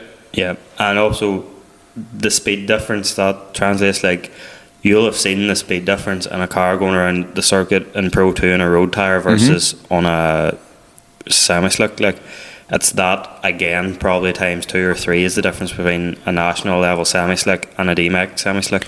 That's crazy. That's Like, where the DMX boys are all going for nitrous and stuff now. Yeah, they have no choice, like, and you have to keep up. And it was actually worse there for a couple of years, and they've actually brought it back a notch. Right. Because they outlawed a tyre that was, I think it was the year Peter Vincek won 2 years in a row. Yes. He was on, that tyre first came out, and you seen the speed difference in him and everyone else. While he is actually a fast driver on equal terms, like, his driving style is just fast, but he, like, that tyre just made him untouchable. And I'm not saying he didn't deserve that one in merit, because he did. He drove better than everyone else them years, but it was just I do remember was just Dave, mental, not Dave. I do remember James Dean sort of giving off about that, because he was saying he was still sort of with Falcon, and like, he was saying Falcon have to make a tyre to suit it to be like an actual range. He says, whereas all these small companies can kind of nearly pump out fully nearly custom tyres, like, exactly, with like real weird compounds, which is what that one that Peter was running was. Exactly. And and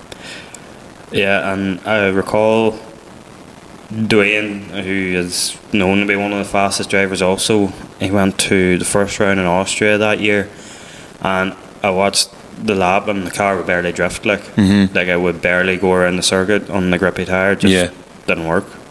So they've brought that back a notch now, and it does make good. But I do think that that insane grip in DMAC is what makes it so exciting as well. Absolutely, it's a knife edge. FD is a bit boring to watch, to be honest. Like, no interest. To be honest, we don't watch. I watched a bit of the first round, and the fact that Jack went to 2-1 more times just with the best driver, one of the best drivers in the grid. But that was all just, there was the thing about that, like, they're going to keep doing one more times until eventually. But like the very first battle, sort of looked at it and went, "Oh, Jack's won it." Yeah, and then it was, went one more. I thought much the same. That was very much. Was it Ryan Turek, Frederick Asbo? He was against Ryan Turek. So that's Ryan X, one of the main sponsors of it. So that they made in my opinion, they made themselves out to be a bit biased. Like, but that was the same with Conor last year. There was the whole thing with that too last year. Instead of just going to the top 16, it was the top 17 because they needed it one more time after all this deliberating. Over. Oh yes, they have their. Does that not their protest rule and stuff, and they don't do qualifying anymore. They do the seeding, which is so stupid. To be fair, I like that for some reasons, but I prefer how DMAC do it, where you still have to do a good qualifying line, because if people can't do a good qualifying line, you can't have good battles. Correct. So I like that, but I love the way the DMAC has like that fight at the end of qualifying, because it keeps you enticed to watch the qualifying, and it's a bit of battle practice for the day before, and it really solidifies who's the better all-round driver that should get P1 in that grid. So that's true as well. I'd love if IDS had the time to do that, but because they run 2 championships in one weekend, it would never work. Like. But IDS, I think, is shaping up to be like, in my head, the glory days of that was like 2016, 2017, 2018, which was when you still had Kevin Quinn, like Dara Spencer was still driving a 323. Like things were normal. And it was Mitch Lerner had come over. Mitch Lerner, they were class. Him and Dwayne were. It was Mitch, Dwayne, the 2 Shanahans, Kevin Quinn. James Dean was still. James Dean, Dave Egan had the Mustang at the time. Oh yeah, that's and right, like who you call him, Paul McCarthy. Paul McCarthy, he was my hero. Yes. Back then. That's why I'm in low horsepower now. all them. Well, he like made his own parts and stuff. It was insane. Like, and I remember he got to like 3rd in Drift Masters in Mondello Park the year of all the rain. That was the very first Drift Masters I ever went to. That was insane. Like, he put out Forrest Wang or something. And it was like. And there's Lee Scott and Ryan Caldwell. Those times too. Not much those boys. They were. Like, and I remember being down at Drifting the Docks to watch it, and I was like, this is phenomenal, like this is so good. But now seeing the likes of, maybe it's because I suppose like yourself and us, we kind of know a lot of the drivers now and would be in first name terms with a lot of the drivers. Is the magic maybe like gone these a wee bit. superstars. Aye, because I would have seen these people and been, oh my god, and like now you'll walk, you know, you're in first name terms with a lot of the guys, like, and but like now the likes of Ryusuke Akiba coming back, I couldn't say his name. International drivers again, the big guys, so to speak. There's a lot of that, and you know, there's a lot of that coming in. Then a lot of like the Polish and Lithuanian lads who've lived over here for a long time. And like, there's the guy from France came over. He didn't get to compete though because of the bolt and cage. Yeah, but yeah, it's very much coming back in the map how it was. I think so. Being the best. It has always been the highest level national championship in the world. For like that's just undebatable. I don't care what anyone says. And it's produced too many good drivers. Yeah, exactly. You know. And we were spoiled. So spoiled. We were spoiled with how many good drivers we had. Even you had Tomas Kiley in that. Right enough. Tomas, the man himself. And Dylan Garvey. Fionn Roche, yeah. Well, Fionn Roche came in later stages, but like he's still pretty new to the whole thing, like, fair, but look at the level he's at. As bad as it sounds, do you think that what would maybe help? Well, maybe they're taking away a bit of it, but DMAC, if they did allow, say, 10 drivers from whatever country, because it's, you know, there's Kiley there, hasn't got a license. Yeah. And clearly his car, you would nearly say, was built. Yeah, it is DMS. 1,000 horsepower. Driftmasters. Like it is a Driftmasters car, yeah. Or even Dylan Garvey then. Dylan Garvey, yeah. He is so unfortunate the way his first season in DMAG went, because he is more than capable. Like, he is a very, very talented driver. He is a new build there. It's nearly read up now, which I can't wait to see him out again. I'm not sure what his plan is, if he's just doing IDS for the year or whatever, but he'll be hard working that championship if he does. Well, like, there's 10, say, Irish drivers with DMAC standard cars. Easily. And is it, like, you know, if they tried to get UK citizenship, would they get in? You know, because you have to think of Bagsy's getting in no ball at all. Yeah, I see what you're saying there. Because I can't mind who told me it, but all I heard was if Kiley was from UK, no ball. Yeah, they need diversity because they want to be the world championship as such. Or at least the European championship. They are, because everyone says FD, but FD is pretty much all American. Like, Asbo's got a I think it's GT86 European car, but won't do DMAC. Yep. Funny that. That's, I don't know if that's a sponsorship commitment, whereas race team doesn't want them spreading himself thin and stuff. I don't know. There's a lot goes on behind closed doors there, but to be fair play to Adam LZ stepping up and having the balls to do it last year. He proved a lot. Yeah, he spent a lot of money to come and do this, and he proved to a lot of people, but that he can run with the balls. Like, Adam is such an underrated driver. Yeah, and I think people want to hate him. Yeah, they do. But you can't argue he done some really good driving last year. I'm one of those people on paper who should hate LZ, but he does good, and he puts the work in, and he trains hard, and he does everything right, and he's really interested in the car and stuff, and how the car works, and like, you know, if you ever watch his event videos, he's talking a lot about setup and stuff. Like, he takes time to learn the car and everything it does and stuff. He's more than deserving of driving the DMAC, in my opinion. And you have to respect the craft. Yeah. Speaking of DMAC, I was very gunked for Dave Egan. I did watch his video where he does say one of the runs he flicked the anti-lag switch coming into the corner. I know in my car I learnt the hard way. Whenever you're driving and you flick the anti-lag switch and then you put the foot down, it nearly brings the car to a stop. Aye. That's the way, because Lloyd has mapped his the same way mine will be mapped. So yeah, that's for show. Like, it's not it's banty lag. Yeah, that's what we call it. That's what we call it. Like, that's what the switch says in my car. Like, banty lag. Trademark that. Like, it's just Asbo mode. Like, and I was pretty gutted for him, because I said on the Friday that, just based off what I've seen on social media and stuff, that he'll be one to watch this weekend. So I felt for him, because I think he feels like he's being judged really hard at the minute. But he is being judged really hard. Well, I'm not taking it now. If Dave, if you're listening to this, which you might be, because you did admit to me you do listen, like, he has been judged hard, but that's because I think people want to see him do well. So everyone's kind of wants to back him. But he's a public figure, like, Yeah. and if you're a public figure at all, like, you're always going to be scrutinised so hard Exactly, about everything you do. and I think Dave takes a lot of that to heart. To be honest, Probably, yeah. As weird It'd as be hard this- not he to. strikes me as that type of person that actually really cares, unfortunately, about what people say about him, and probably does take negative comments to heart. Yeah. Well, like, as weird as this maybe sounds, is he sort of handicapping himself with Supra? Because so many are finding it a bit of a handicap. Like If Peter Vinchek's struggling in a Yeah. Supra, like, you know, like, don't get me wrong, I understand why he bought it, because he had the I think, D90 and obviously it was lost. I think, see, it's easy to say this because you're like, oh, build a 1,000 horsepower S chassis and you'll win, done and dusted, just like that. But that car has had 20 years of hard drift development. Absolutely. And it's hit the ceiling. Like, that car cannot go any further, and it hasn't been able to go any further since probably the late teens. Like, it's at its peak now. Whereas I think the likes of the Supra and maybe an F22 BMW, even E46s, they're becoming more popular and stuff like that.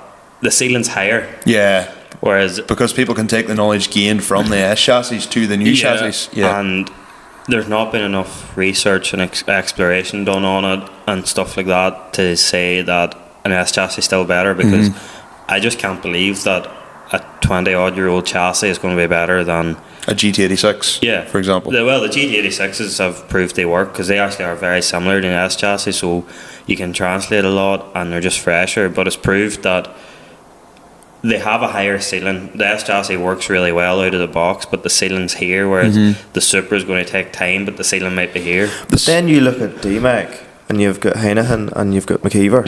Yeah, You know, And like, James Dean with and the James Dean. S14.9 yeah. and I totally get what you're saying, but went from the E92 Like- back to the S14. Yeah. Connor, are you more or less saying that give it a couple of years, and if, say, Dwayne built an F22, would he go even better again? I would take Dwayne will never go from an S13, I don't think, but he I was see going to build a PS13 at one point. always really branch it out.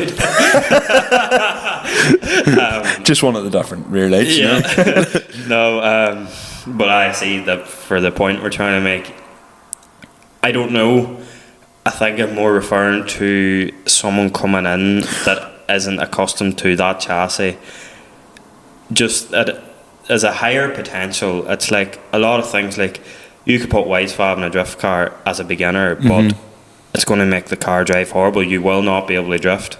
You just won't be able to drift. You'll not have the It's mindset too for snappy, Yeah, it's too much angle, yeah. like it will just spin you out every time.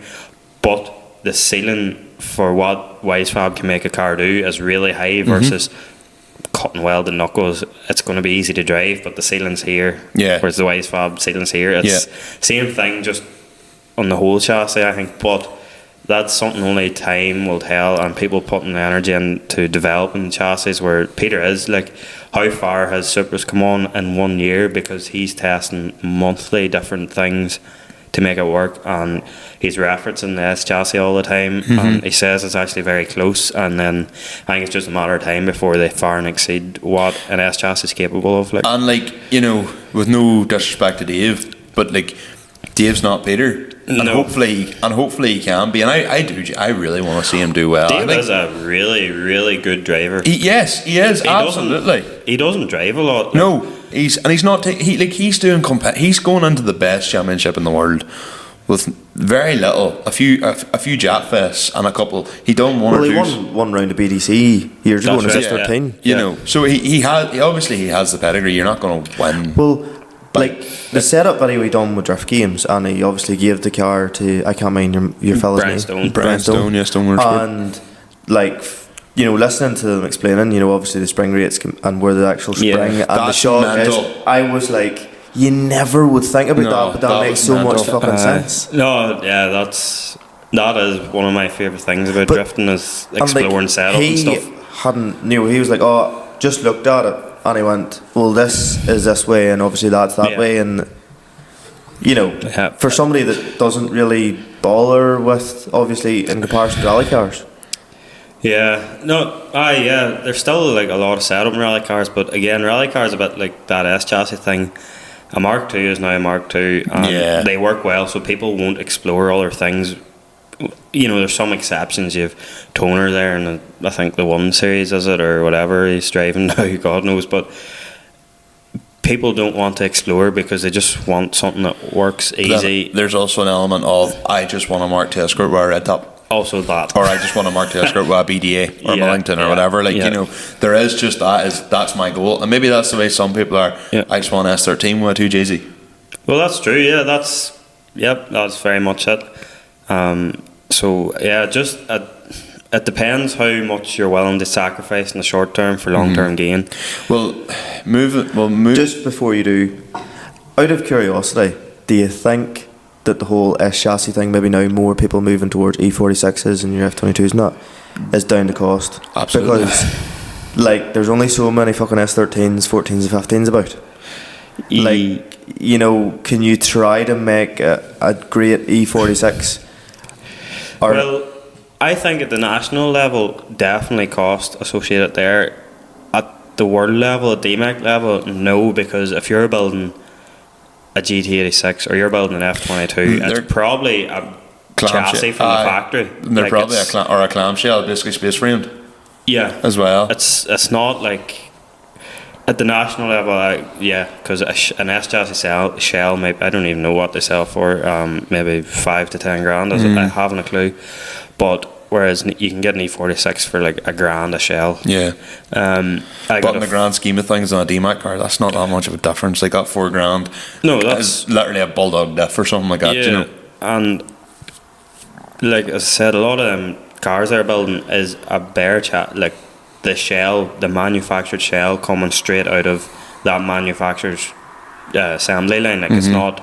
They didn't buy a road car and strip it down. A lot of them did, yes, and maybe even a lightly crash damaged one or one that had a blown engine didn't want fixed and stuff. Yeah. But a lot of it is like I am pretty certain that Peter Supra he bought that thing brand new, stripped her down and built it, if I recall right. So yeah, the S chassis are getting dear, but whenever you're at that level, it's zero thinking. Like it's nothing to do with it. I don't Did think. you see the EA 888? Yep. What do you think? I think it's cool, and I know I done it for handling purposes and stuff, but it's just not exciting. Like it's nice that there's something else other than a 2J, or a V8 turbo. But I mean, from the spectacle of it, like it's not that exciting because it's, you know, they're not putting out crazy sounds and stuff. Maybe I'm wrong. Whenever I hear it in person, maybe different, but it just. You know, you listen to one of them in the road car, and yeah, they're cool and all, but you put that road car sitting beside a grid of drift cars, like it will sound like a 1 litre Corsa. Like it's not. Yeah. You know what I mean? Like it's cool and all, and it's cool engine developed because they're cheap and they can do a lot. Like he's on 200 horsepower per cylinder. Like that's a bit wild. Yeah.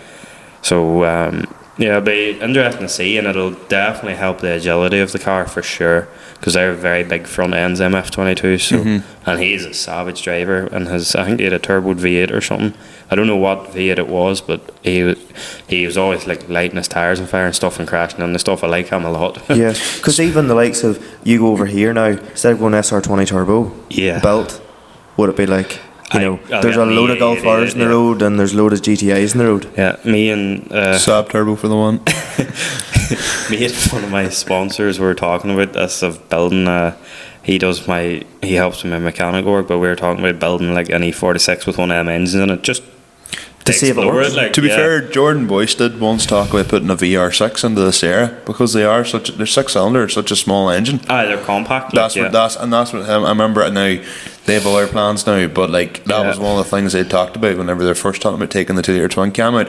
And I kind of wish they'd done something like that. In Canada, there's a lot of like VRs, like a lot of the 2.8s and stuff. Like even the 5 cylinders in America, every one of them's 1,000 brake. Yeah, but like we, as I say, it goes back. I think especially with Irish like us, we just love a recipe that works, and that's why I'm back to. I just want my Mark II with a Millington, or I just want my S13 with a 2JZ. Or my what's becoming very popular now. I've noticed. My twin cam with a set of Revos and a red over black, like you know.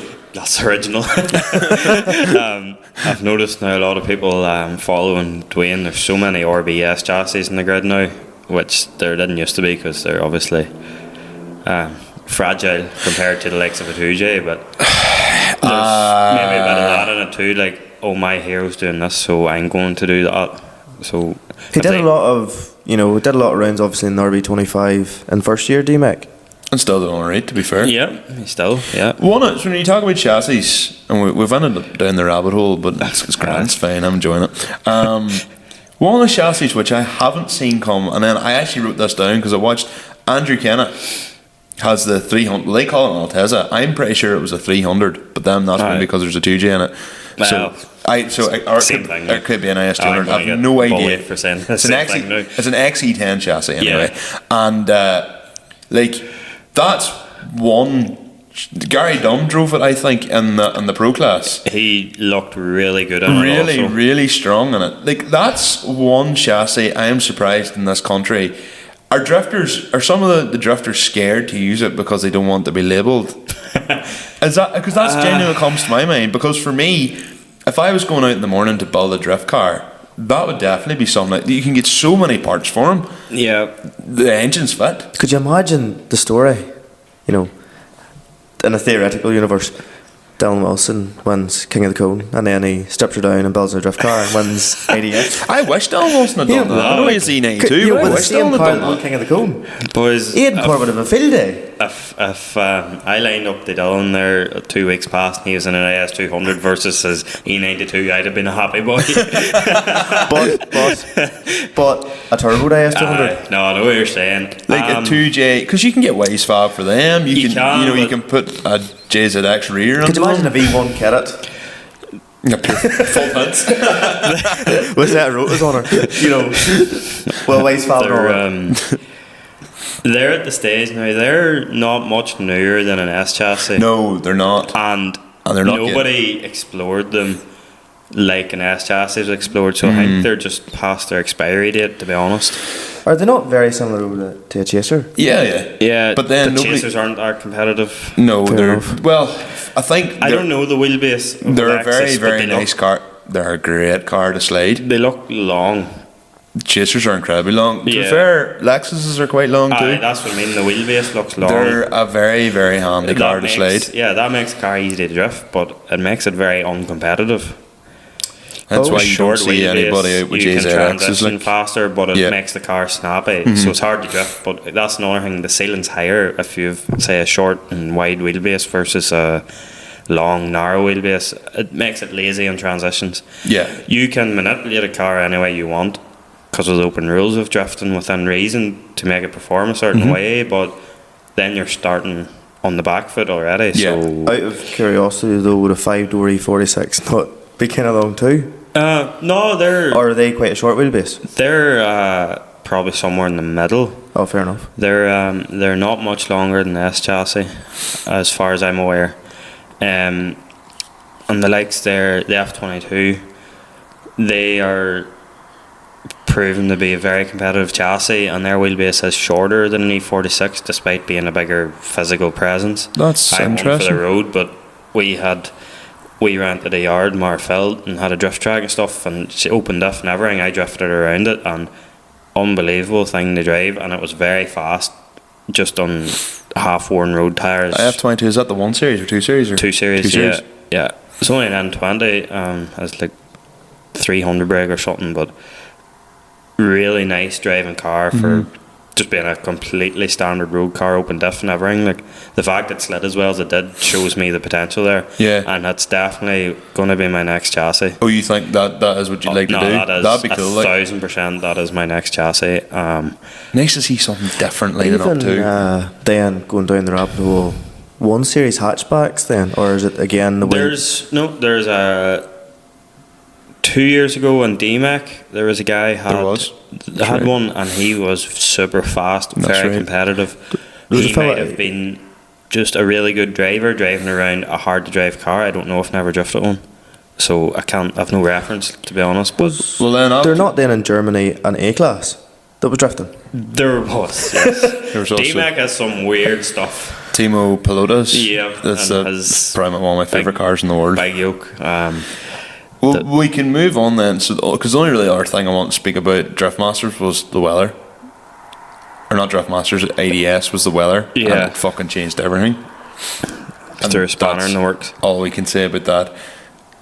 We're delving in, and you're talking a lot about even the stuff you want to do, Connor. So I kind of want to reel that back, and then we can go ham on like all the stuff you want to do, because there's no point in us saying, oh well, we can't talk about that because we already talked about it. Yeah. So coming back into present time, our guest this week is Conor Duggan of CDMSport. Hello. Connor is one of the sponsors now of ADS.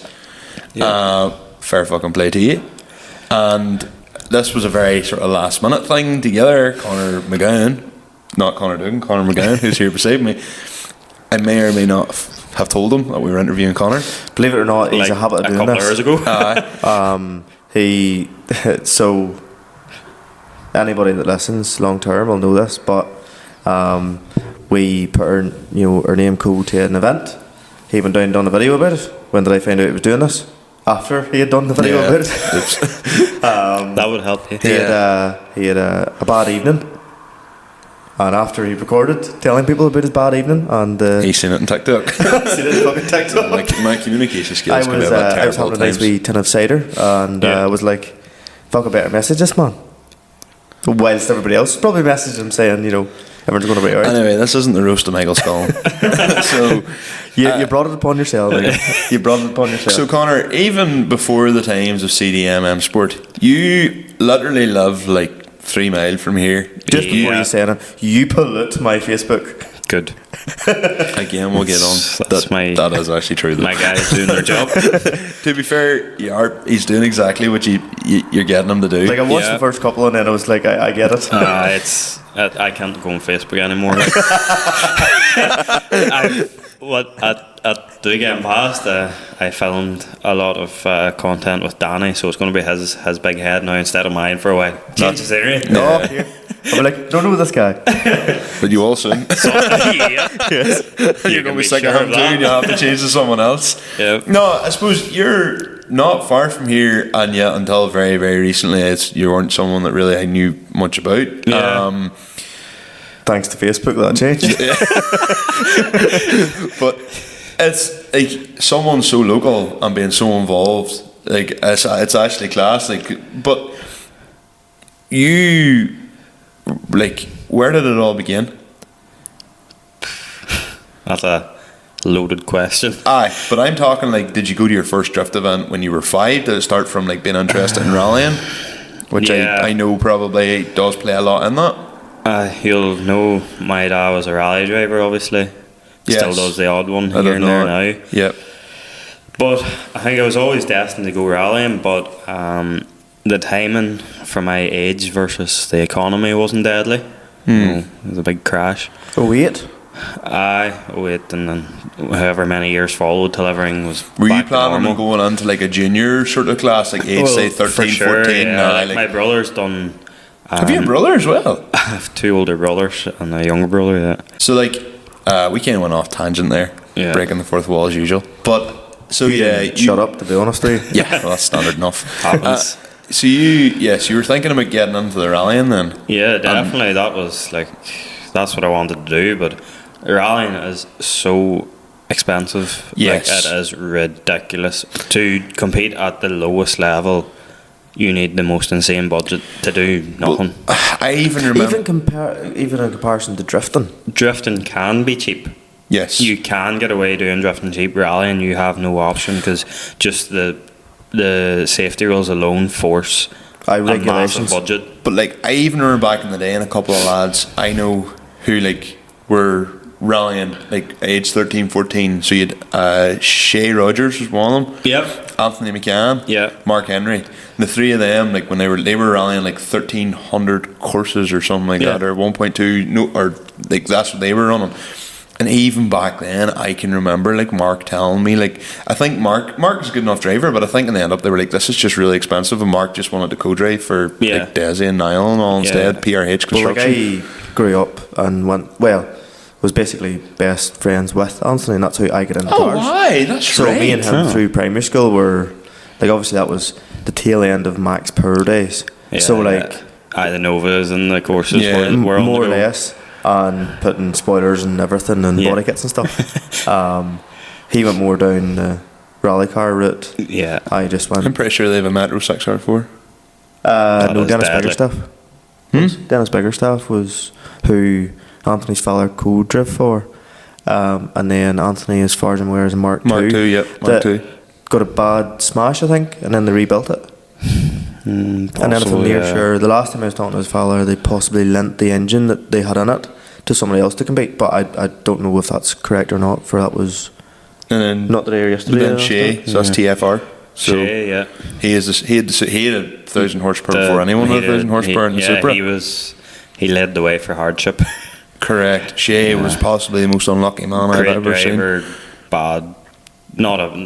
Bad cars was the wrong thing to say. Great driver, just unlucky. So unlucky. So unlucky. And for just years, cursed, and for years, so unlucky. Yeah, it it wasn't like a bad season. It was just every event didn't work. Every event there was something going wrong. And it's not to say was it engine going wrong with them or just? I remember drifting the docks. A boost pipe kept blowing off, and that cost him the event.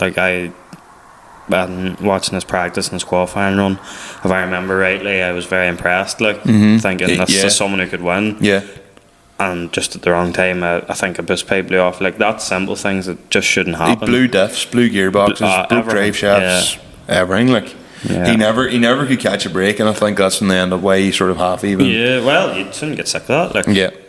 I've been very lucky. I've a very reliable vehicle, except last weekend. It's the first time I ever bothered, but we got her sorted and she's just back to her old self again. Well, we'll come back to present day in a bit. So you're talking about the rallying influence. Whenever I was younger, I followed the rallying too. RPM. You couldn't beat it. Shows like that. TDF was RPM. That was the highlight of the week.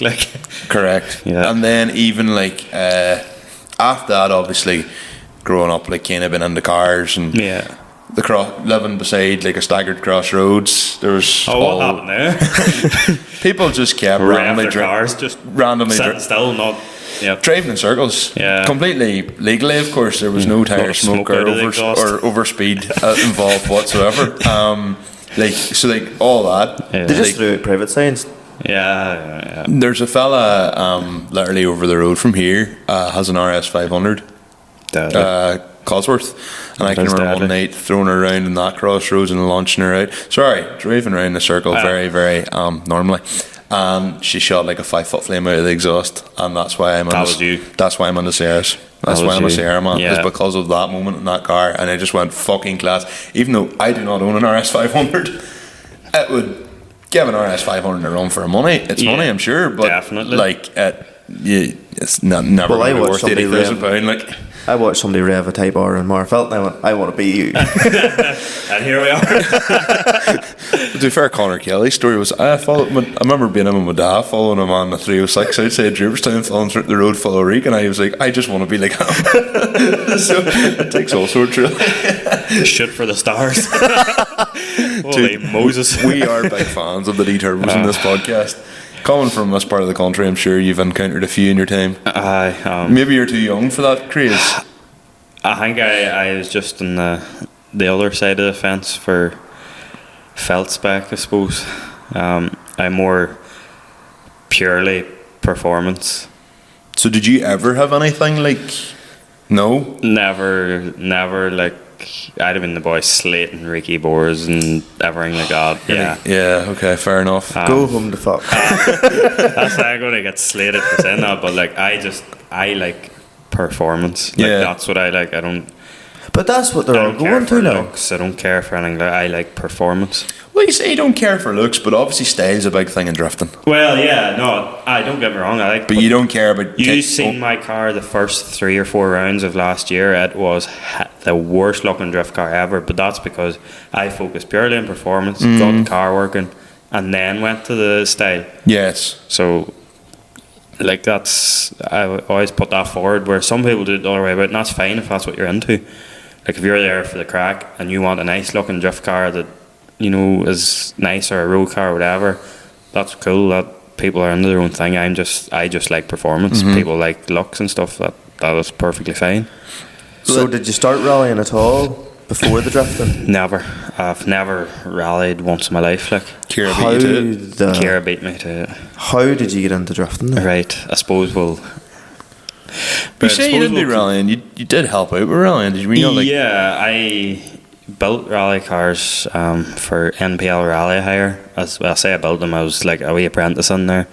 I was still in tag at the time. I was just, I was in that, being the helpful hand, so to speak. But yeah, so I suppose we'll go back. So yeah, I did want to rally, but it was too expensive. The money wasn't there. And then as I got a wee bit older, like, say where we are now, maybe 12 or years old or something like that, and then moving on, I sort of decided that rallying just wasn't going to be for me, because I was also very slow in go-karts and stuff, and that's a good telltale that you're not going to be a fast driver regardless.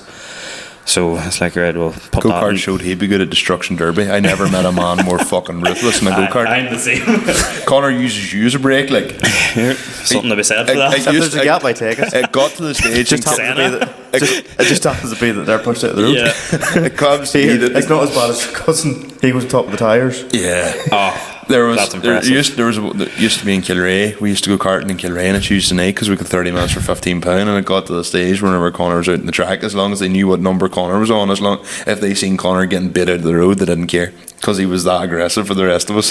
It got to the stage where they turned a blind eye to him getting dunted. Class. So yeah, Connor. Eye for an eye. Yeah, pretty much.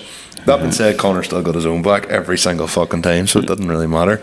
But so then, yeah, so you said sort of, right, I'm not going to be bothered with the rallying here. I'm not going to do the rallying. I'm very competitive, like, so I didn't even try. Maybe if I put time and energy into it, I could have learned and could have became better, but I think you need that naturally. Like, did you never think of anything like lanes rallying or targets or anything like that there? Didn't interest me, because it's not adrenaline. Like, I want to be at the top end competing in something like competitive, like then. I want to be at the highest level of whatever I'm doing. I'm not saying I'm not even remotely close to that at the minute, but like, you're getting that's there. the goal. Like, Yeah. so and it's attainable. So it is. Whereas yeah. rallying is, yeah, you might get to the highest level of a national championship after spending hundreds of thousands for the year. Mm-hmm. Right. No, away with that. So at the time then, I was watching YouTube one night, and I was watching jeeps climb up rocks or something. Anyway, our boys going like that there in the sand dunes. No, it was like crawler things. Oh, right, rock crawler sort of stuff. I could never get into that. No, I didn't. Like, it was just, I don't know, I just was watching it away. But next thing, Dave Egan came up on the screen. He doing a recap of IDC event in Mondello of the Global Warfare. They used to do like a 30-minute TV show type thing on YouTube. What was that Here's called? for the weekend. No, that was their documentary they made. This was even before Heroes for the Weekend. This was maybe 3 years before that. Like, Are we going back to like 2014? 2014, 15, yeah. Aye. We're going back to This was the very start of Dave Egan, I Was think. that the time, if I'm thinking correctly, could be wrong, but Like, Mike Dean was still competing at this time. Like, Oh, we are going where back. Jack Shannon was basically a child. Yeah, and he was brand It was new. whenever they did That was the his- indoor event. That video. a year or two before that. Oh fuck, that is really Yeah. going back. That's before I even watched them. Yeah, so then I was like, this is class, what is this? Started researching it, all that there. And, well, so I shouldn't say that was my first ever time discovering drifting. You'll know Barry McCann. I was friendly with, I'm very friendly with Wards there, and As in the piling? yeah, Yeah. Jared is Outside friends Lava. with Barry. Yeah. And so me and Ryan and Chrissy went to Bishopscourt or Eglinton or something like that. And, with Barry, that's where I first seen the drifting, but I didn't think much of it at the time, to be honest. I thought it was cool, but it was like, The Barry of a PS13? no, his Or was it Chaser. Was that Chaser? I think it was Chaser. Maybe an R33? I don't know, it was a big car anyway. Yeah. Yeah, big green car. Great, yeah. Yeah. Yes, yeah. BMC engine. Yeah, so that was my first time. So I knew sort of what it was, but like at this point I was still rally, so it was like, right, whatever about that, and I didn't understand it because I didn't know the rules. Like, this is messy. Whereas that wee half an hour show I watched, Dave explained drifting a bit, showed how cool it is, all this, and he done a really good job of understanding it for a total noob. So I was like, this is really cool. And then I started researching more, and I really, I like I would, before I started selling car parts, I was an engineer, so I like designing stuff, I like messing with stuff. I found out then that you're pretty much unlimited what you can do with a car, so I was like, right, this is cool as shit. That's why I like it as well. Like, that's why I think cool as shit. I'm gonna maybe try and pursue this. So then I started torturing Dan and stuff. I think I was going on about an MR2 or something. Couldn't have picked a worse car. Thank God that never came to fruition, because I probably would have quickly quit drifting. But yeah, anyways, that nothing happened for a couple of years after that. I just started following it and watching it. Attended an event or two. The first live event, Dad brought me to Mondello Park, and they were entering under the bridge. That was Mitch Larner was there. Shane O'Sullivan was big at that time. 2017 maybe, I think or maybe 2018. Mitch Larner, it might have been a year or two. Maybe it wasn't. Mitch was there actually. But Mitch Larner definitely was 2018. Shane O'Sullivan, your boy Brian, and the Skyline, the black Skyline with a red vinyl on it. The entry was that fast that his hub just broke, and they had to weld it in a 5-minute rule. I can't mind, but I think I remember that. Yeah, because it was on the live stream, they made a big thing of it. But Yeah, that was my first event. That was whenever you paid for the live stream back then. That might have been a year or two before that again. Fuck no, me. you We're still didn't pay for the early live here, stream. like. You didn't pay for the live stream. It was when it was on Facebook. Yeah. No, but Facebook. even before that, you could have went on to ADC, and it was either 5 or 6 quid, and you got to That was watch the whenever live they stream. brought in IDC Nation. That was 2018 as far as I know. Yeah, Okay. That's the same year they had Heroes for the Weekend. yeah.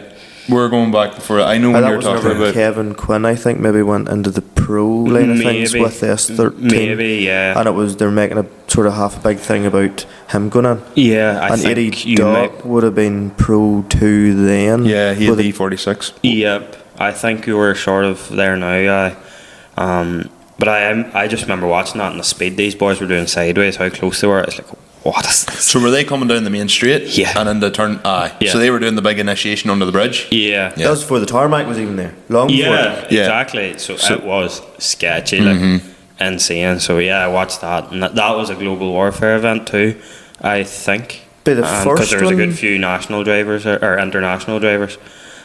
Would that have been the year Daigo Saito was actually? Was that the year they had the thing in Liverpool and all the drivers No, took no, their that cars? was way after it again Was it? too. Jesus Christ, the last 10 years have So been a much blur. happened in that damn few short years of drifting. Hey? Yeah. Must have been It's all a mirage. 2018 would have been the year I properly started following Yeah, it yeah. again. That That was was- probably peak And then IDC. Like 2017 no, would have been 2018 drift games. No, 2019. No, that was drift 2019 games, was the Drift Games Drift Championship. Games Championship. So and Drift Games 2018 Extreme. was probably peak IDC. It was because that was because That was then Mitch 20 and Dwayne and all yes, that. Yeah. that was the year. 2017 was the last proper year of Dean fully committing I to. believe so. Yes, yeah. that's No, right. he went to FD in 2018, wasn't it? Or Oh well, 20 then 2017 would have been the last full year of James Aye, would have in been, ADC. Yeah, because James wasn't in it whenever I Sorry, was. that's a lie, because he done 17, 18, 19 in FD. Oh fuck me, yeah, it's even Jesus, before this is getting bad, Fuck boys. me, people are just going to be listening to this going, would you all fuck up? Right, Learn your whatever history. year it was, forget about that. I just watched the thought. Just this goes is to show insane. you how fucking long we've been following this shit. That's Yeah. mad, and how far it's come. Like. Yeah. But no, I watched that, thought this is insane. I need to do this somewhere or the other. So I ended up emptied the credit union, bought a 1.6 Subaru Impreza because I got a girlfriend. Like I need to start driving then and then on the road because I was going to put this on the road. And then decided then when I got really into drifting, I was like, right, sell this, made a wee profit on it, and bought a wrecked E46, which is funny enough the exact same car that I'm in now. Like what? That's a story. Yeah, like the wheels. Oh, that's the car you were in. That is the same car. And if I showed you a picture of it, you wouldn't believe it. But like she was wrecked, she was quartered. The front wheel was about to fall off. Like one of the rear wheels was basically welded to her. Like, it was a bad car, but I was like 16 and didn't know what to look for in a car and stuff, and I didn't really tell Dad I was going to buy it. Ah, yes. So yeah, went and seen it, got my cousin to take me, seen it. This boy dropped her off then in my lane in a lorry, and I drove her down to the house. So yeah, now that's actually a fast forwarded a wee bit. Dad did bring me to buy a green 4-door E46 that was a non-runner for £200, and she was a 325 or something, and ended up scrapping it because none of the local mechanics, no BMW specialists could get it to rev past 2,000 RPM. And someone's going to comment and say they know what that is. You know you didn't, because nobody could fix it. But would it not just been ECU or something? No, I mean, everything was tried: throttle bodies, idle control valves, vacuum system. You were going to waste too much money on it then in the end. Everything, yeah. The Scrap the engine, scrap the gearbox, and now I'm crying. Yeah, I was going to say, sad thing is now an M50 B25 and the ZF 5-speed that would have been in that car, they're both worth a fortune. Like. Yeah, fortune. Like the M50 B25s take a serious power on stock form. Power, like big power. Like you strap a big pulsar to her and she'll do like 600 horse. Like, no one over here uses them. Probably because of the aforementioned issues you had. Well, that's true, but sure, you're in standalone ECU then. Like, well, is that the you can't M50 go wrong, manifold that a lot of people put in 36s then? And 328s? I don't actually. Oh, how long you had? It was an E46. Oh, well, sorry, that's an M54 engine. I had the 54. Actually, it might have been the M52, the late one, but same thing as the M54 then anyway. So, but yeah, no, I started that, scrapped it, bought the Subaru, then sold that, bought the E46, which I now currently have. What engine was in it when you bought it? 325, but it had cut and welded hubs in it when I bought it. Thinking, this is great, but turned out they were done totally wrong and the two sides were totally different. Like some boy who didn't know what they're doing done this. So my first year drifting, I mean, when I could not do a drift, I could not hold a single drift. Like I couldn't, and I thought I was just shit at it, and then put a proper angle kit in it, and I was like, oh wait, I can drive now, so this is good. And then I started getting good qualifying results in the AMA Championship. But so you done the AMA? Briefly, I done 2 rounds in 2016. Was it that when it was at either Eglinton or Bishopscourt? They done no, that year they done 4 of the 5 in Bishopscourt. They done a speed festival event and stuff. 2017 they were solely in Bishopscourt. That was the year they did 4 different tracks. Yeah, that's not a bad idea either. At the same time, it was good. I liked it. That was the first year I discovered that maybe I could be good at this, and then AMA stopped, unfortunately. So yeah, then the next year there's no AMA, so I wanted to do the ADC, but I couldn't afford it because I was funding myself and I was 17 at the time, so I was kind of torn between being a 17-year-old and trying to drift and all this here, and only worked in a car wash 2 days a week, so the budget just wasn't great. So we done one event in the Econ Centre in 2017. Yes, that was I believe the first year Aaron Breen started drifting, and he beat me fair and square. That was your man, I think Gareth Dobbin ran that one. Drift. No, but I know the one you're talking about. Con Tenney, who ran AMA run. This was a one-off event. Right. But it was the same year he was going to start. That what time of the year was that? It was a car show. It wasn't Dubshed. It was something else. Because I was on it. Modified Max or something like that. There. I was slightly. Does it have an A in it? Aye. The name of it, I can't mind. It was like Motor Festival and or something. Something like that, yeah. Because I took the polo to it. Back in the day. Yeah. It wasn't even a proper drift event. There was no qualifying. It was names in a bag. It was good crack though. But yeah, and at that time, that's when you mentioned I was building the rally cars at that time, so I was just starting to learn about cars properly. Like I never studied mechanicing or anything. I just from what Dad taught me from YouTube, and then working in that place and whatnot, and then just being an engineer, you sort of generally have that mind. When you say you're an engineer, are you an engineer in the same way like I'm an engineer, or engineers and like working? I done foundation degree in engineering. Right. Yes. Well, electronic engineering right now. Oh, okay. But I did do 2 years of mechanical as well. Then I done a job designing like the electronics for all the quarry machines and stuff in Cookstown for a year and a bit. What company was that with? Sion. Yeah. So I was a electronics design engineer in there, but that's like I don't know, 21 or something at that time. But I worked in the quarries for 7 years. right? Yeah. Yeah. I worked for CDE. Oh, right. Yeah. I worked for CDE for 7 years. Long old stint. Yeah. Been in a lot of quarries. I would say you've seen a lot of types of stones. Very, to be fair, deadly industry. Very, very interesting. Yeah, there's a lot of stuff about it. Like a lot of every day's new a bit. Yeah, so obviously young club, even probably doing placement year and all, you're not really going to be able to fund a lot of money into buying a drift car. Like, I was probably getting like 200 quid a week. Yeah. And most of it was spent in diesel getting to and from work. Yeah. And then £50 in secrets. So getting that with me. You need to do it. £50 would get you nowhere in secrets now. Well, I don't even know if secrets is a thing anymore. But I don't know either, to be honest. Yeah. But yeah. So I couldn't afford to go drifting at all because the next closest thing was doing ADC, and I just couldn't afford it. So I sort of said, instead of, I was going to do the Drift Games Championship that year then. The national? I was working hard in sponsorship and all to make that work, and I got a few sponsors on board, but I decided I'd rebuild my car, and then lo and behold, one thing turns to another, and it's 2022.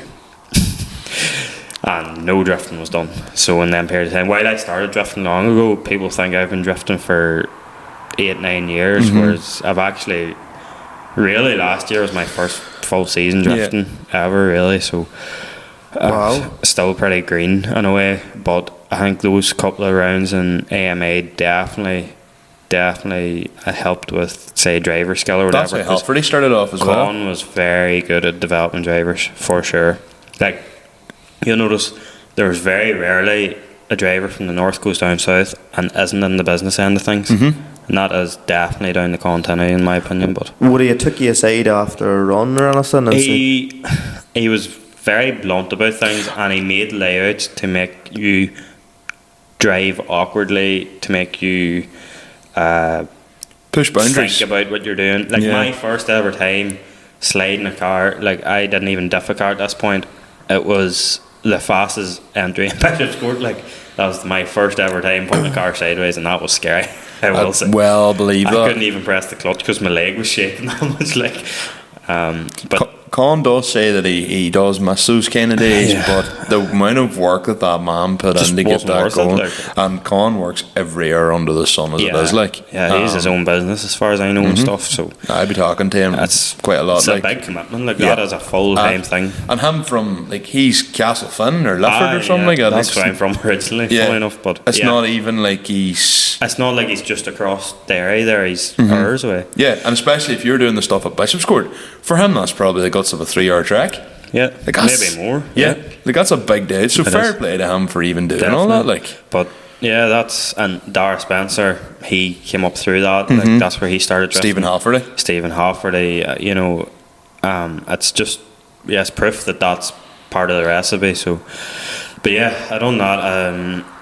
Basically, I couldn't pull everything together to make competing in ADC work.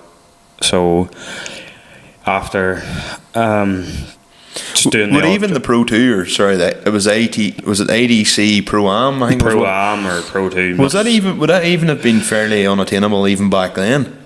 Well, you're still allowed a couple of grand every weekend. Like, I suppose I'm looking back, but I remember, like, although to be fair, like, I refer to Dara Spencer a lot because he's one of the drivers that I first followed. Yeah. And I can remember, like, he was driving a 323 in a drift in the docks. He qualified first. He got a 91. Yeah. But then even in the Pro 2, the boys were walking away from him. That year in the Pro 2, there was a fella who had a red chaser, and it was stroked to like 3.4. Yeah. And it was like 1100 horsepower. Pro 2, but your man, it was too powerful for drifting the docks. Yeah. Like, that was a tight circuit. That was always the thing about ADC, was tight circuits. At that time, an M3 was competitive. Sean Watt, Yeah. like, was a very competitive driver back then. Like, an M3 was like, that was pretty up there in those times. But an M3 still a dear car to build. And, you know, the engines, if you do an to M3, maintain them engines, you know, they need a rebuild every year, really. but like, for me, it nearly doesn't make sense. Like, why would you go for an M3 engine, which is $6,000, when you could buy, you know, even a 2J? My engine was £300. Yeah. Like, even now people are asking a fucking fortune for a VVTA 2JZ out of an IS300, which, to be honest, put anything more than like 380 through them and they blow themselves to bits. Sorry, if you're buying that with the intention, the mindset to forge it. But you think about it, you buy a 3.2 S52 engine or whatever it is, true, versus what you could buy. Yeah, it doesn't. Well, I suppose they do that because, yes, that's what they know. Buying a 2J is not that expensive. Building a 2J, everything else. Yeah, putting an engine in a car is expensive. Yes. The engine price, I mean, like, yes, I say my engine's £300. It probably cost me what an M3 cost. Oh, easily. Like, to get it in my car and working, I probably could have just stuck an M3 in, and yeah, but it's just a boring old M3 engine. Like, and then at the end of the day, your tunability stop. You're talking about like sealants, like we were talking about sealants earlier. I could spend a few grand turbocharge my engine. It'd be 600 horsepower and 1,000 newton meters of torque. Very, like, for a couple of grand, like, so. And well researched. Even if you put like, so, like, even like a Pulsar, you probably would run what, a G3770. Yes. So good enough, low enough, like small enough turbo, you'll still spill well. Yeah. Like, you know, run that, like your 60mm wastegate, you're good, like your R8 coil packs, etc. Like, you can do all that. Yeah, exactly. Yeah. You know, you can do all that, and it's tried and tested. Yeah, exactly. It works. And no, the reason I didn't do that is because I mentioned, like, people think I'm super experienced drifter, but I'm still new, and I am purposely driving a low horsepower car this year to try and further, like, my driving ability before I jump to power and, you know, learn habits of how to mask your mistakes and this and that and use power to save you. But there is, to be fair, an element of the law of diminishing returns in that too. Like, yes, you're driving a car that is, and I know you were talking about earlier, your car is actually quite a fast drift, and speed, you're probably overdriving the car to some. Yeah, well, the car is, like, I was clutch kicking it up Mondello Straight about 6 times before I entered to try and get her up to speed to have fast enough speed for entry. Per clutch. But that is, like, having to drive the car hard, it puts you out of a comfort zone and definitely encourages good driving. Agreed, but it will get to the stage, and maybe not this year, but if you were to stick at it, which you'll know yourself what to do, but I suppose for me looking at it, I suppose I'm just playing devil's advocate here, is it will get to the stage where, like, you look at, like, the likes of, we'll take Sean Watt for example, like, you know, very good driver, but now people are just walking away from him because he just doesn't do, like, and there's nothing he can do. He can cut the track or do whatever, but like, and you see that even now with the likes of Tyrone, just the pace isn't there. It wouldn't matter how good a driver you are or how good your driving's coming on. Once people start walking away from you, you're maybe, yes, you still have your qualifying line, but you lose battle experience. I say this like I know what I'm talking about. I don't. That's definitely a valid point, and funny enough, not one I've ever actually thought of, and probably because it hasn't been a problem. It hasn't happened yet. Well, I say that, but last year I actually had an even lower horsepower car, 260 horsepower last year. Right. Because I was sold an M62 B44, turned out to be the 3.5 version. So it was, I mean, dead. So you were like 220 horsepower? 260. Standalone ECU. Sorry, I thought you were saying the engine you thought you'd bought was 260. I thought you were saying the engine you thought you'd bought was 260. No, the engine I thought I bought from factory is 260 or 280, with an extra 100 newton meters of torque. That makes the difference. Now I'm I think about 310 horsepower and 100 newton meters additional torque to what it was last year, and I noticed the difference now. I do have I mentioned you can't really adjust in the chase, and you can't, but I do have a small margin now, whereas I had literally none last year. And do you think even driving with, and I suppose the answer's obvious because you'll say yes, but driving with the 3.5 last year, you're sitting going, I definitely improved in ways that I never thought I could because I had to drive the absolute clean fucking life out of a dead. Oh, for sure. But then that, like, funny, like, you've Halford days now went to the 2J. Yeah. You know, it's funny, like, where he was obviously driving the living fuck out of the car. Yeah. Then, obviously, his weekend didn't fully go to plan, he would probably say, but... You nearly sit and wish probably had the old car back again. Yeah, maybe, but what could have been, but... You know, that's what I mean. Like, His going ceiling was here, whereas with this 2J car, ceiling's now here. You know, you have to be willing to sacrifice something at some stage. Like, so what is, like, obviously, aside from winning the Pro 2 Championship this year, like, what are your, if don't want to do the typical interview, where do you see yourself in 5 years question, but we are kind of present day here at this point, so like, you know, you were saying earlier you want to go to the higher levels. The higher levels is, for me, Drift Masters, yeah. Which, to be fair, with the company and all, like yourself, and we'll talk about CDMSport after that as well, because obviously it's a very important part of all this. But like, obviously, I would ask you if I was to map out a plan, it wouldn't follow through. But what would you sort of be expecting? Like this year, I want to do this. Next year, I'd like to do that. Within 5 years, I'd be hoping to do this. Yeah. So this year, I am fighting for the Pro 2 Championship. Like, I want to win that championship, and I think it is possible.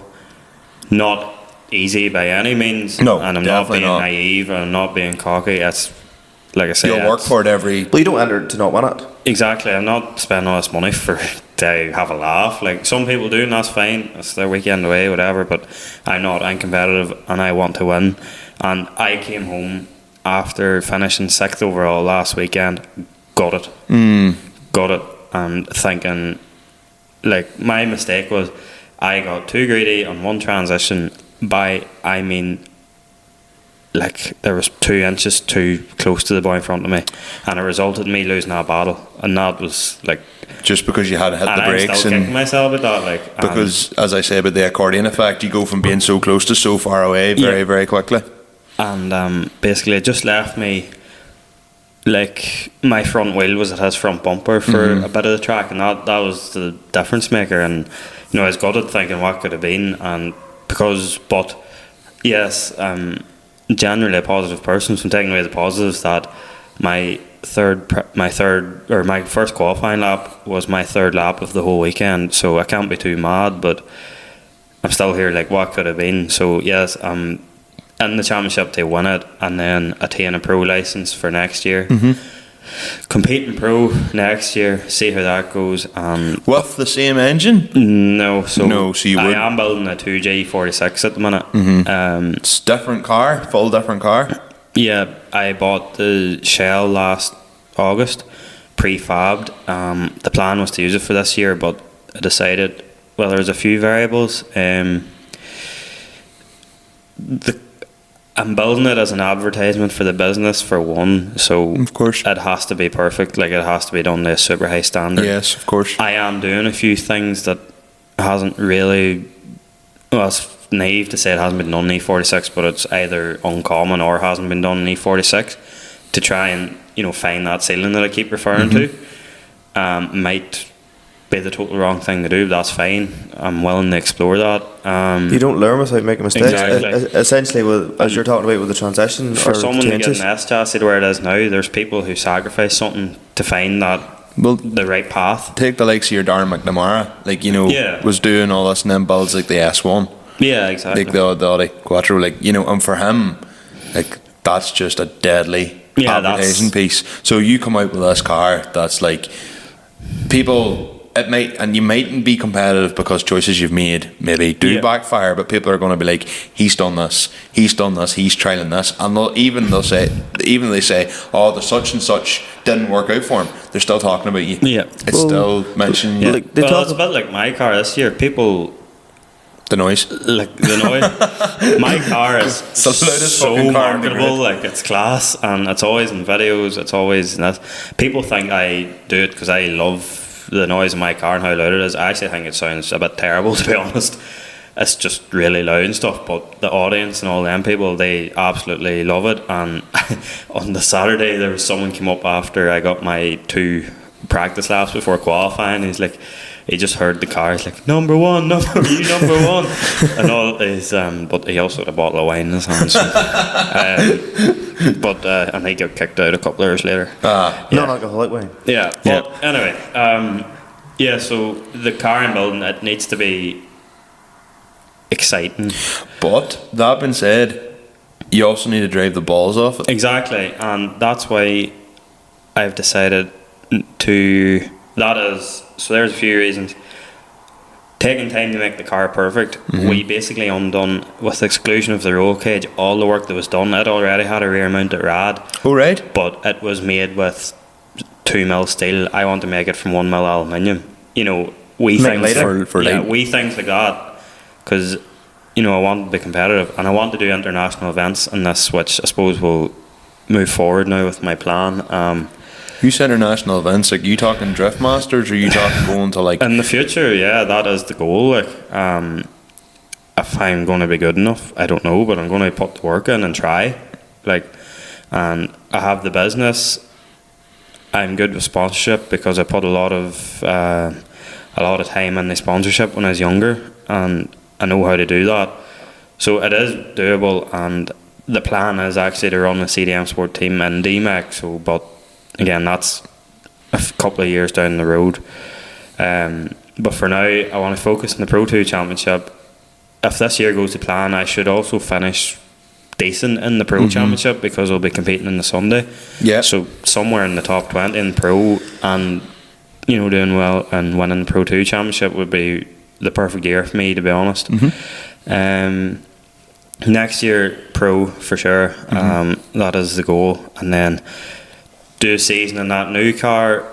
So long as I like the new car, if I test this car at the end of this year and I'm like, nah, I will not compete with it, I will get in my little V8 and drive the dung out of it.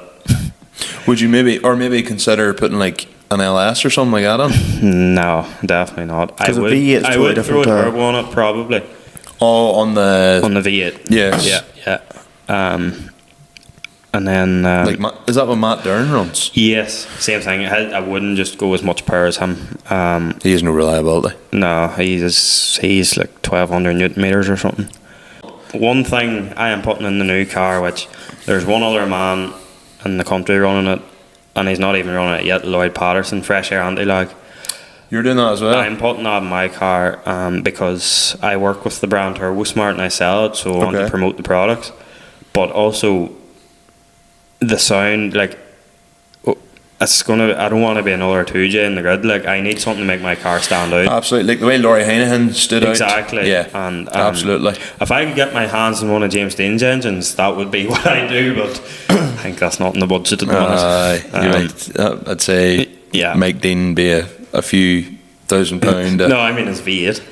Oh, the Ford engine. I don't know what it is even called, to be honest. But if an NA 800 horsepower V8, yeah, please. And why would you not consider an LS? I just don't like them. Oh, really?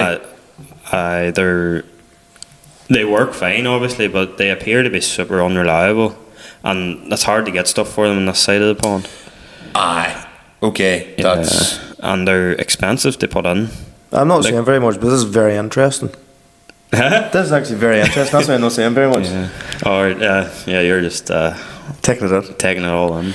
But like, I'd have thought like you know, especially like an LS3 or something would be fairly common. Like, well, I suppose there's two guys in the grid that run them. You've got Davin Leahy, who made a fool of me last year in Bishopscourt in the pro class. Is that the boy whose tyres go on fire every time he? Yeah. Yeah, he was my. He beat me in top 16 in pro at Bishopscourt last year, and he was my wake up call to the speed difference. Fair, I did door him for a small section of the track though, so that's my fame. Always a small one. Like, would it not be mega different to be driving even the likes of a V8 NA compared to, say, come the end of the year, the new car's built, you've your The 2J turbo in 2J. it. You have a What lot it- more response with a V8. Yeah, You know, definitely, but 'cause that at the can end- also hurt in a way because you don't have that deadness to let the tyres hook up at the bottom end. Yeah, aye. You don't have the low down grip. I do have the guy Jake McElveen. He struggles with that. That has, if he even looks at his throttle, the tires are spinning like. And he's brought his car down to like 450 horsepower from 600, and it's just the instant the torque, torque. like which I it's I great. never thought of that. Yeah, it's great on a semi slick. That's not an issue, but on Pro 2. Pro 2, Yeah. it's not a road car. Road tire just has its limits. Like Can we talk about the business then? we can. So, apart from, as Connor mentioned at the very, very start of the podcast, you're fucking everywhere. Yeah, fair fucks for being everywhere. fucking Well, everywhere. I can't take credit all for it that. is, folks, we have our thing. Like, you driving in and then, like, just the car pulling into the screen. Yeah. It's just like, Something there it is to do. again. A V8 roaring and me chatting some waffle about parts or something. Talking about like different. So I think one of the ones you did talk about, I thought very interesting was, is it the sensor that can do like tell you like your oil? Yeah, the Bosch combined sensors. Yeah. They are savage. We That's product. class. Yeah, That's you could pay £100 for a pressure sensor and another £100 for a temperature sensor, or you can buy the Bosch for £100 that does both, and you have one less sensor to port into your engine, and you have 2 less wires to run on your loom, because you just have your power ground and your 2. And does it go to one gauge? Well, it depends. If you have a CAN gauge, it can, or a gauge that has multiple readings on it, like the Link CAN gauge or something like that. But they're typically more used for digital dashes and such. I say I don't run one of them. The reason why it just, to me, I have 3 different like oil sort of sensors in my engine. I have an oil temperature and an oil sensor on the lines coming out to my external oil filter. Then I also have the one for the ECU, which has saved my engine. So turns out Sabs aren't a good engine for drifting. Was I not telling you this? Yeah, you mentioned it. I had to overfill my engine. Yeah. So that's the only reason why the ECU saved my engine, was whenever I drop below 30 psi at 60% throttle, cuts the engine. So I'll come on an initiation, clutch kicker to go, and then the car just died. And it's because they run, that's why so many boys kill them, they run low oil pressure when they're hot. Yeah. I remember looking at Stevens and thinking, frig man, your oil pressure's well low here. Mine's is the same. Yeah, but it's just how they are, like. Yeah. Whereas mine, when it's hot on idle, I have like 4.2 bar of oil pressure, like. Hot and idle? Yeah.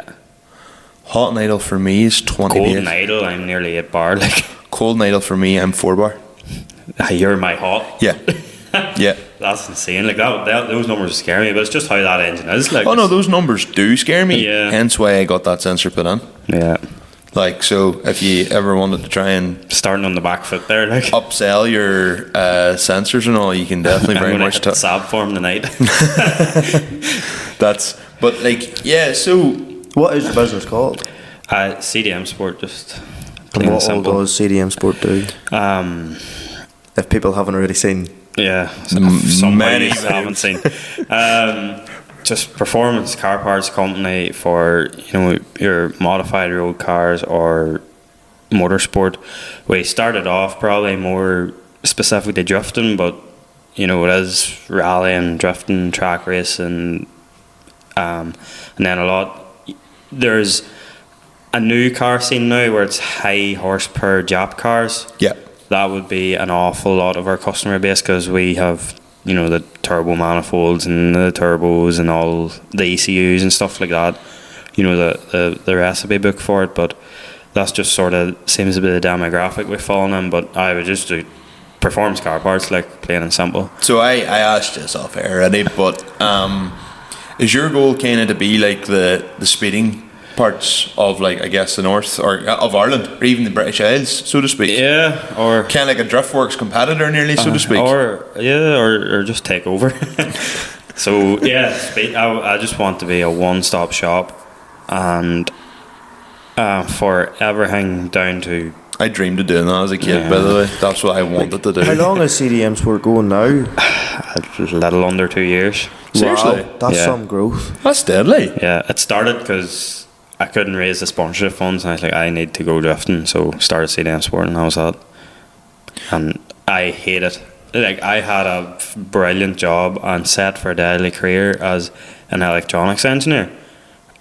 I couldn't. I just felt like I was locked in prison. Like I No, couldn't do you done the absolute right thing at the age you were. Yeah, exactly. You were only 23. Well, Yeah, if I had a win and a wife and and a mortgage. I was nearly 40 and I tried to do this. Like that's some risk. Like that's the thing. Like if this goes wrong, I'll get a job tomorrow. Yeah. And figure out my next business move. yeah, like for me, Without having like a out and out, like it, you have a slight bit of a goes wrong. well, that's the thing. Like, and I'm so Aye, jealous. that's like what's the worst could happen? I'll start again. But I get Or so I'll get a jealous job. of the likes of you and the likes of Tyree and all who could Yeah. has that, like, you're young enough to be able to do that. Like I started. You're not afraid to risk. I feel like we started this too late. We have full time jobs and careers and all Yeah. now. Like And responsibilities. For me to quit my job to go full time podcasting just wouldn't work. Yeah. So Yeah. you absolutely 100%. Even if people turned around and said, "Oh, you're silly leaving a good job," whatever. Fuck them. You made the absolute right decision doing what you're doing. I never will regret that in my days. No, Like and you shouldn't. I say it was a great job and I did enjoy it and it was interesting, but see, getting up and driving to work and sitting in the office and doing that and just repeating that all day for like however many years it's going to be till I retired just wasn't planned, and I couldn't devote the time I needed to drifting to align with my, I suppose, 5-year plan. Like I needed now, yes, I'm busy now, but that's because it's really for the most part just me at the minute. But Yeah. I'm working on that to make the business self-sufficient so that I can put more energy into what I really want to do, which is get a drift team to DMAC, like be that with me or with other drivers. And So drifting's even if you new. weren't the driver, Yeah. you would still want a team. For sure. You would kinda Drifting's do- so new, like paid drift drivers is going to be super common soon, and I ideally when I'm older, whether it happens or not, I'd love to be in a position to be able to fund a kid's dream to take him to the highest level of drifting as That'd a career. class. Like That'd be unreal. so, and that is drifting's brand new, like, and that will happen. And manufacturers come in and As long as they don't start doing FIA regulations like no tomorrow on it. yeah, that would Yeah. kill it. Like I do get, as you're saying, about the tyre standards. yeah, but drifting can control that themselves. Like they don't need some politics. And a lot of shady backhanders and all Yeah, that. exactly. That's all FA is money and politics, and they don't need that shit. Like, So for any, I suppose, young kids listening, like who, well, I'm going to say who want to do what you want to do, but like you don't want them to do it because then they'll be competing against you. But nobody starts selling car parts. but like say someone else is sitting there, hands the business idea, someone else listening to this, like apart from the severe set of fucking balls to go and do something like that, like how does like someone age 23 set themselves up to do a business like that? Dealing with fairly expensive Before you parts. say anything, you said a phrase out there earlier, and I have to say I do admire you for it. That was fucking smart. I'm not going to say what it was. Faking it till you make it thing. That was fucking Yeah. smart. Look, if you want to do something bad enough, you'll figure out a way to do it. Okay, yeah. Be that, faking it till you make it a bit, A let lot of on that them- you're bigger than you are before you are, so that you can, interest big brands and stuff. And just saying in my scenario, I did do that. I'll not get into the details, but I faked it till I made it at the start, and it worked out, but that was a risk, and I accepted that risk, and I done it, and it was I didn't wake up knowing that's what I was going to have to do. I just knew that I wanted to have my own business, and if I could make drifting my business, that would be the ultimate life goal. And so I just started spending a lot of energy thinking about it, trying stuff, and then eventually I managed to make it work, and here we are today where I'm somehow talking about potentially running a drift team in DMAC. So And do you the way things are going and the way things are working, because you already run a sort of a team now, kind of like Yeah. YDS, don't you? So we have a well, people think it's a 2-car team at the minute just because of how things panned out, or a 3-car team, sorry, but there's actually a 5-car team now in ADS of us. There's 4 Pro 2 drivers, including myself, and then we have Ben Rogers in the Pro class. That was cool. Whenever I seen Ben, Ben's car is really cool, like. And that was class. Whenever you seen him coming round, like in the Pro class from Mondello and just CDMSport down the car, like I was like, it was cool, like. Yeah, like absolutely, like that's class, like. I have I don't know if my wallet with me, but I have a picture of my wallet I drew when I was like, I was sitting in an exam in school, like, and instead of doing an exam, I drew this picture of me drifting in front of the grandstand in Mondello when I was like 15. I was like, this is going to happen, but so anyway, I failed technology, but I think it was French or something. I don't know, it wasn't important, but yeah, it was an S chassis, so I suppose it was Ben instead of me doing that, but a dirty S chassis. To be fair, to get a DMAC, French might be important. Oh man, it's Google Translate. I was going to say, I think Google Translate covers the majority of that. To be fair, like Google Translate and the calculator covers pretty much everything you done in school. But so it's cool to be able to do that. Versus last year, I rocked up to round 1 with a plain white car that had broken fiberglass on it, and a misfiring Freelander Jeep, and a rented trailer.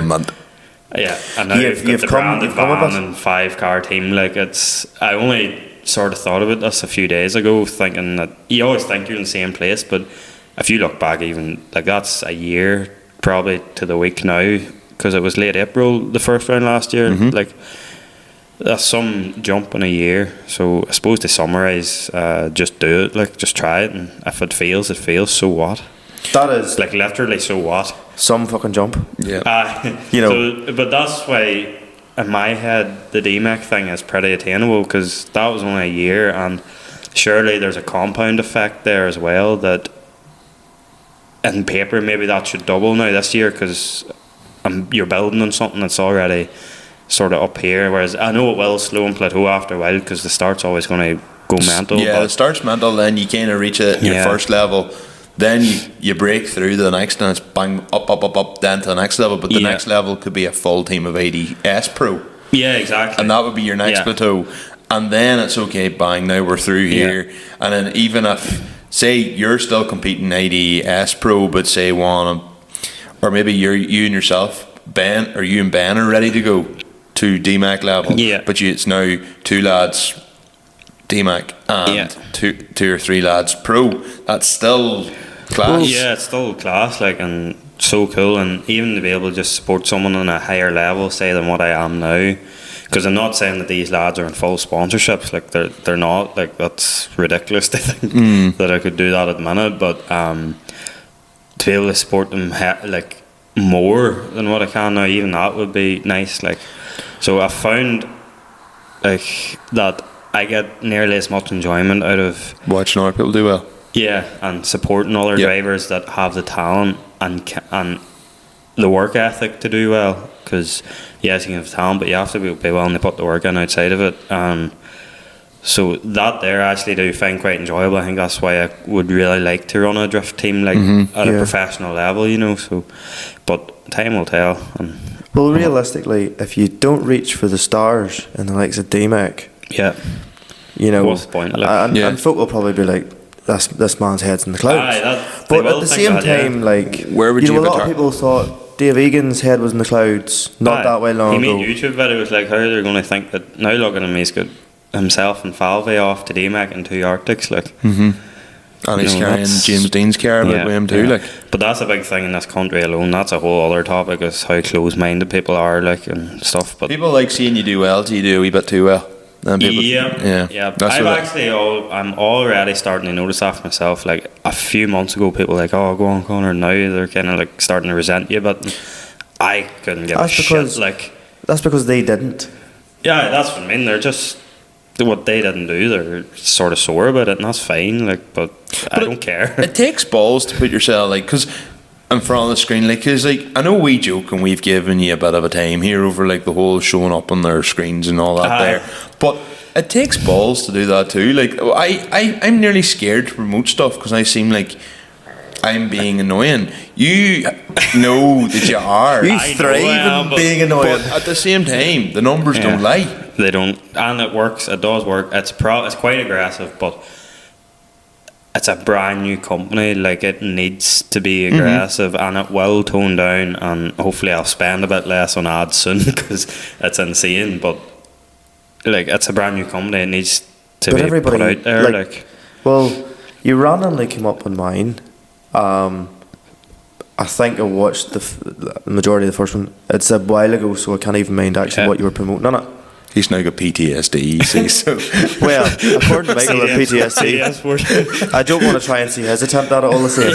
But like, it's funny, as soon as you mentioned your car and that, I was like, fucking recognition. That's what it is, yeah, because, like, even say you didn't go onto the website directly from an ad, if you went and Google search for a product and you seen 2 websites listing the exact same thing, you're going to click mine because there's recognition there already. Yeah, oh, that's the guy that shows up on Facebook, yeah. Without being a dick And trusting and whatever. I'm probably, in my journey, never going to probably buy anything off you in regards to for what I ever need.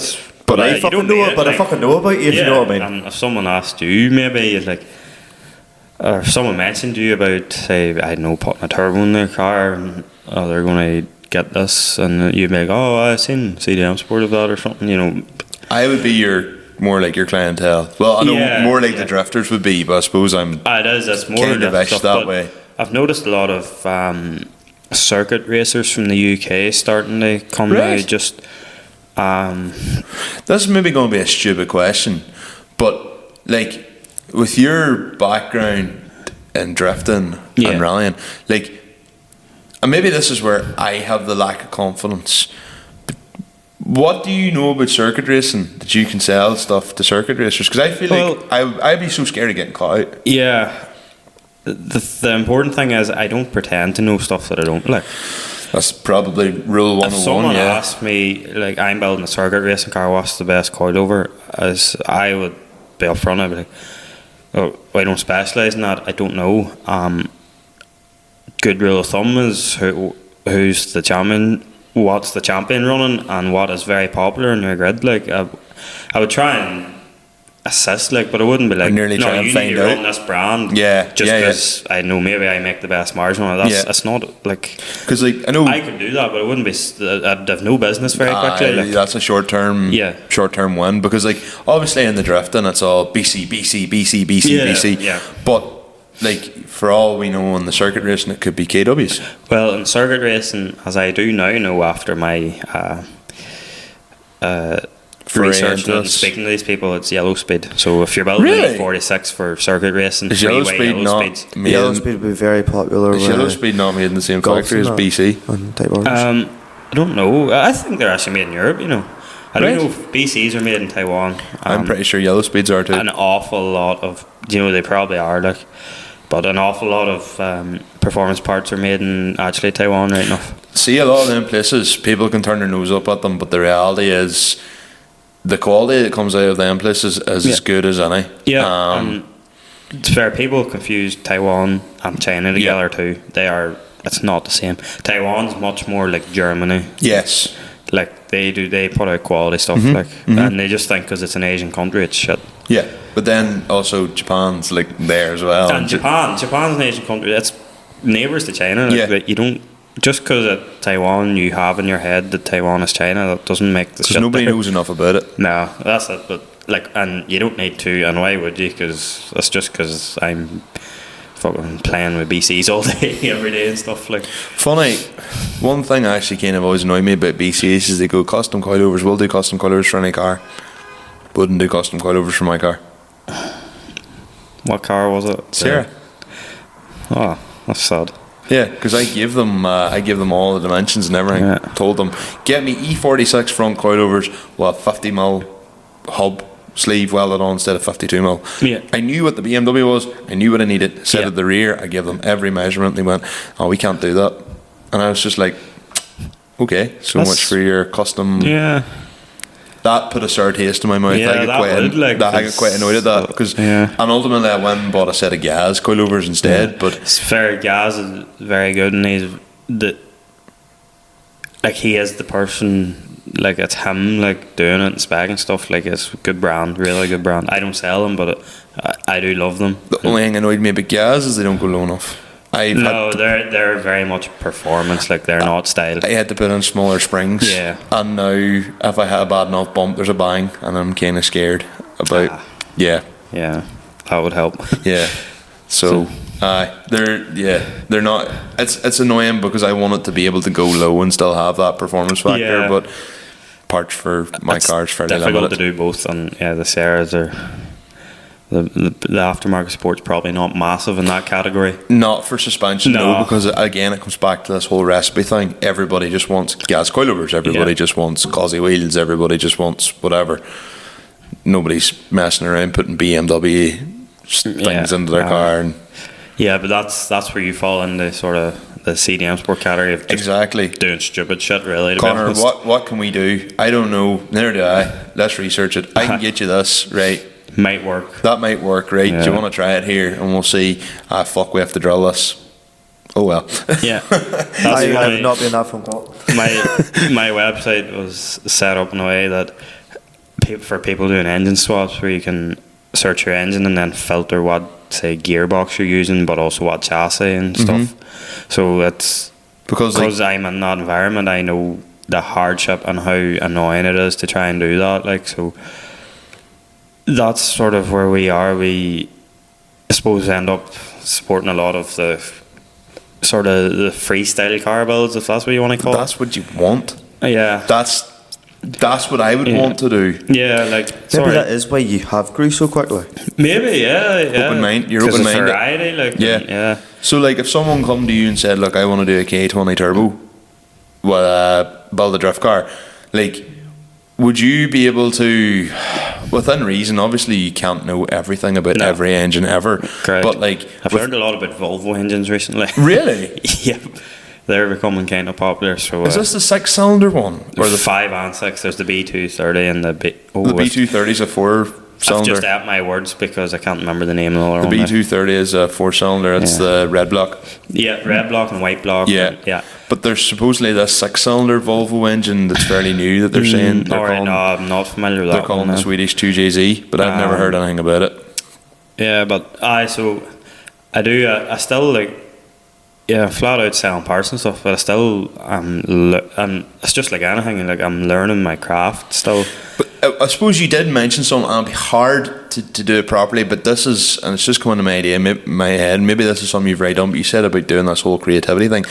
Like, if someone said, "I want to put X engine into," you know, like some cars have like build your own. Yeah. You know, you could do, and I don't know how hard it'd be or how easy it'd be, but I want to put a K20 into my E46 with a BMW gearbox, and then perhaps you bring up K20 to ZF 530D box PMC adapter kit, and then maybe E46 engine mounts for a K20. Basically, turn your website into Forza Horizon. Not a bad idea. Not a bad idea. Not a bad idea. Yep. I'll have to brush up on my coding skills. do you do a lot of the coding and stuff yourself? I don't. I do like very light coding. That's just, I would have learned it in tech and my old job, but it's Shopify, so it requires little to no coding, like just for custom things. But for that element, I suppose that build your own. Need that, that's but more. That's like bespoke. My website, I have a thing listed beside the products that shows spare parts for that product or stuff that goes well with that product, and I had to code that in. For example, like, you know, on Speeding website, you can scroll down and then you see, like, for a turbo, you see, for the intake in the turbo, you can use this silicone pipe and this filter. Same thing as that, really. So that had to be coded in, but outside of that, I don't think I've coded anything else on it. It's just that would plugins actually, and stuff. That would be cool though, something like, and that really would take, because, I mean, well, I don't know. I suppose anybody that's maybe sitting doing that's probably more living in like a dream world. People like me who goes, I wonder how much it would cost to put a K20 turbo into something. Yeah. And like, it's like, 10 grand. Fuck. Yeah. Because usually if someone's going to do that and actually follow through, they know what they need. Yeah. So yeah, maybe the cost it would take to make that a thing would be not a good business decision, but it would be cool. Definitely. If you, because I'm conscious we probably need to. Oh fuck yeah, no. We've been chatting for 2 hours. Seriously? Yeah, it's 12 o'clock. Yeah. Holy Moses. I'm conscious because we certainly need to still wrap up and get on with other things in the pod. But if you had to build your dream drift car, and let's throw the rule book completely out the window. Because certain things, like for instance, they don't allow the ZF HP boxes and stuff like that. Yeah. But if you had to build a dream, and just say, for example, just say you knew it was going to work, even if it's a really unconventional engine, and just say you knew it was going to work. Yeah. What would you build? Oh, boys. That's a loaded question. We can give you a couple of minutes to think about it, like. Or if you want to talk through a few different options and pick you think your best one is. Probably just the first thing comes to head, just because of my wee road car and I love it, despite the engine currently being blown up. But it's neither here nor there. Yeah, the F22 with James Dean's Mustang V8 in it. So a 2 Series BM. Yeah. With the Ford Performance. Ford, is it FY or something it's called? I don't know what they're called, to be honest. FPY or something? Something. I feel like there's an F and Y in the name. But yeah, that engine. Samsona's gearbox, Winter's quick change, Wisefab half shafts, Wisefab front and rear full HGK Kevlar body kit. Yes. And just full ECU master catalogue. That's it. Like, that's simple as that. Outside of that, I would probably love to build a DMX Mustang just like James built, based on what I seen in that reel of him in Watergrass Hill. The thing defies physics. I don't know, he was drifting on stones and he looked like he didn't lose grip, like I don't know, but something like that, I think. And outside of that, I don't think there's anything. Do you never get a notion of just being like in a mad world, like, excuse me, even if it was like an American muscle car or like a weird front wheel drive car you'd love to see converted to rear wheel drive? Maybe I just go into these realms. You'll drink out here the night and I'll start thinking of everything I would like to do. But no, I suppose the things I'm saying, I know you say throw the rule book out and all, but I think I can't get that out of my head. Fair. Like, I think I'm actually in a closed box there with my thought process on that. Just for funny, like a fell spec Zara drift car would be. I actually came out with that before. But I think that's where he's getting at. Something like that. I actually, in fairness, thought about it more after the port there. That was at the weekend. And if there was a set of wheels I would put on it, it would either be 16 stealths or Dare. Well, what do you call them? You know, the Dare wheels that were in HEN? Yeah, V2s. See, I started getting into this and saying about body drops and all this here, like doing a body swap.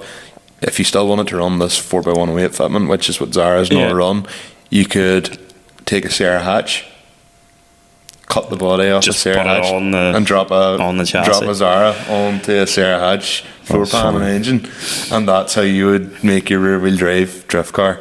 I started getting really into it and started thinking about all these things, and then realised actually achieve this, and then realised I'd probably be better off just like you could unfacelift the rally car, like. Yeah. Well, yeah. Pull the two front drives out of it. Are they front four-wheel drive? Yeah, probably. Yeah. Where can we find you then on all your social medias? I mean, we've already found you anyway. No. No, it's not a thing of we found you. You are finding us. No.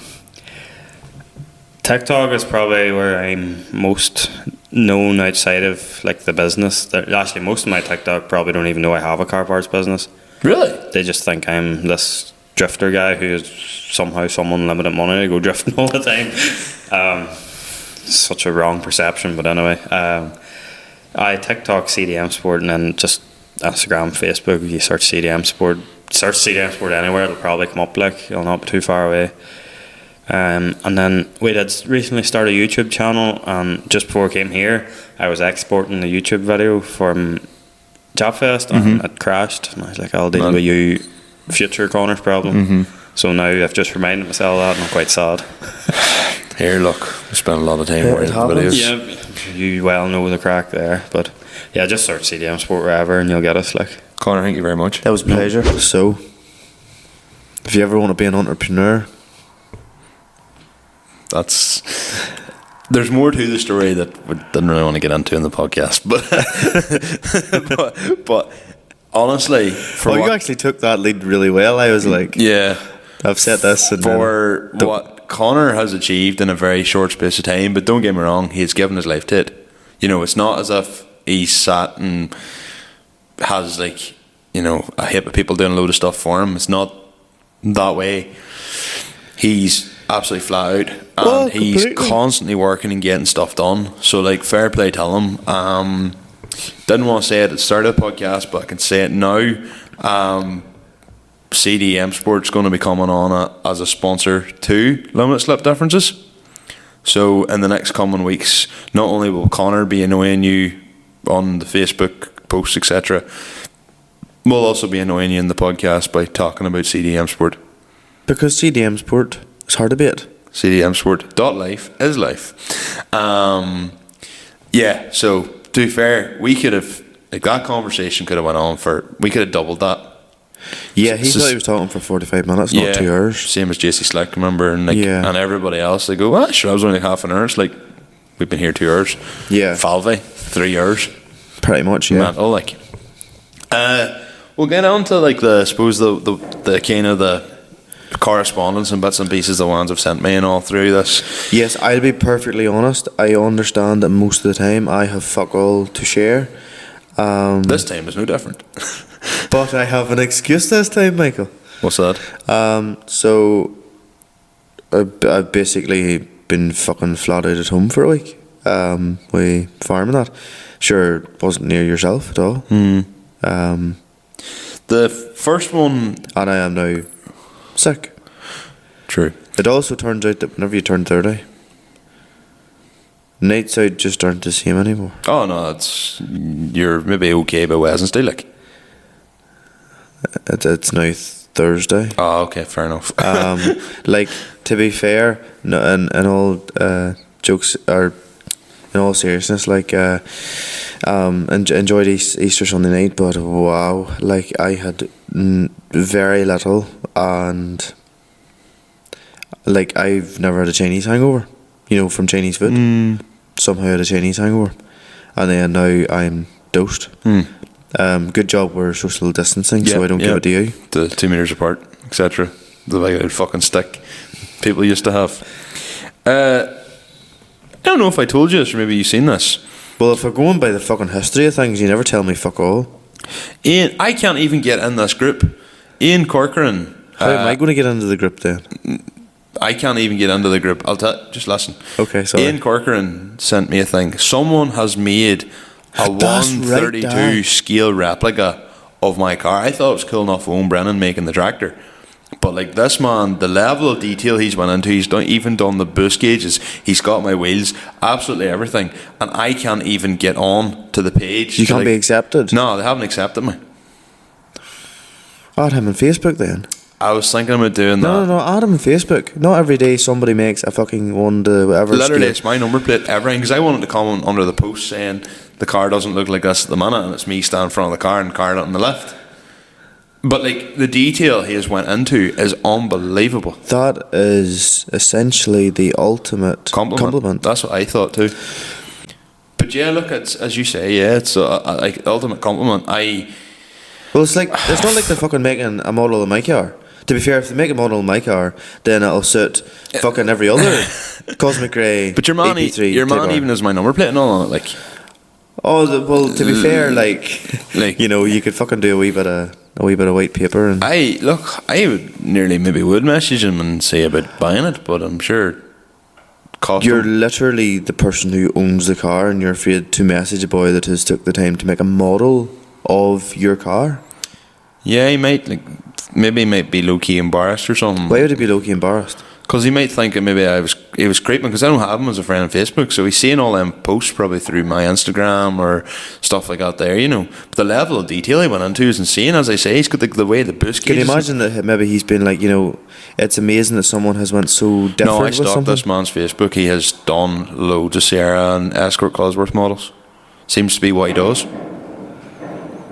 Yes. Again, you're still, you know, Maybe we'll writing add him. home the fact, or putting, you know, like sort of chatting down the fact that somebody made a fucking model of your car. Yeah.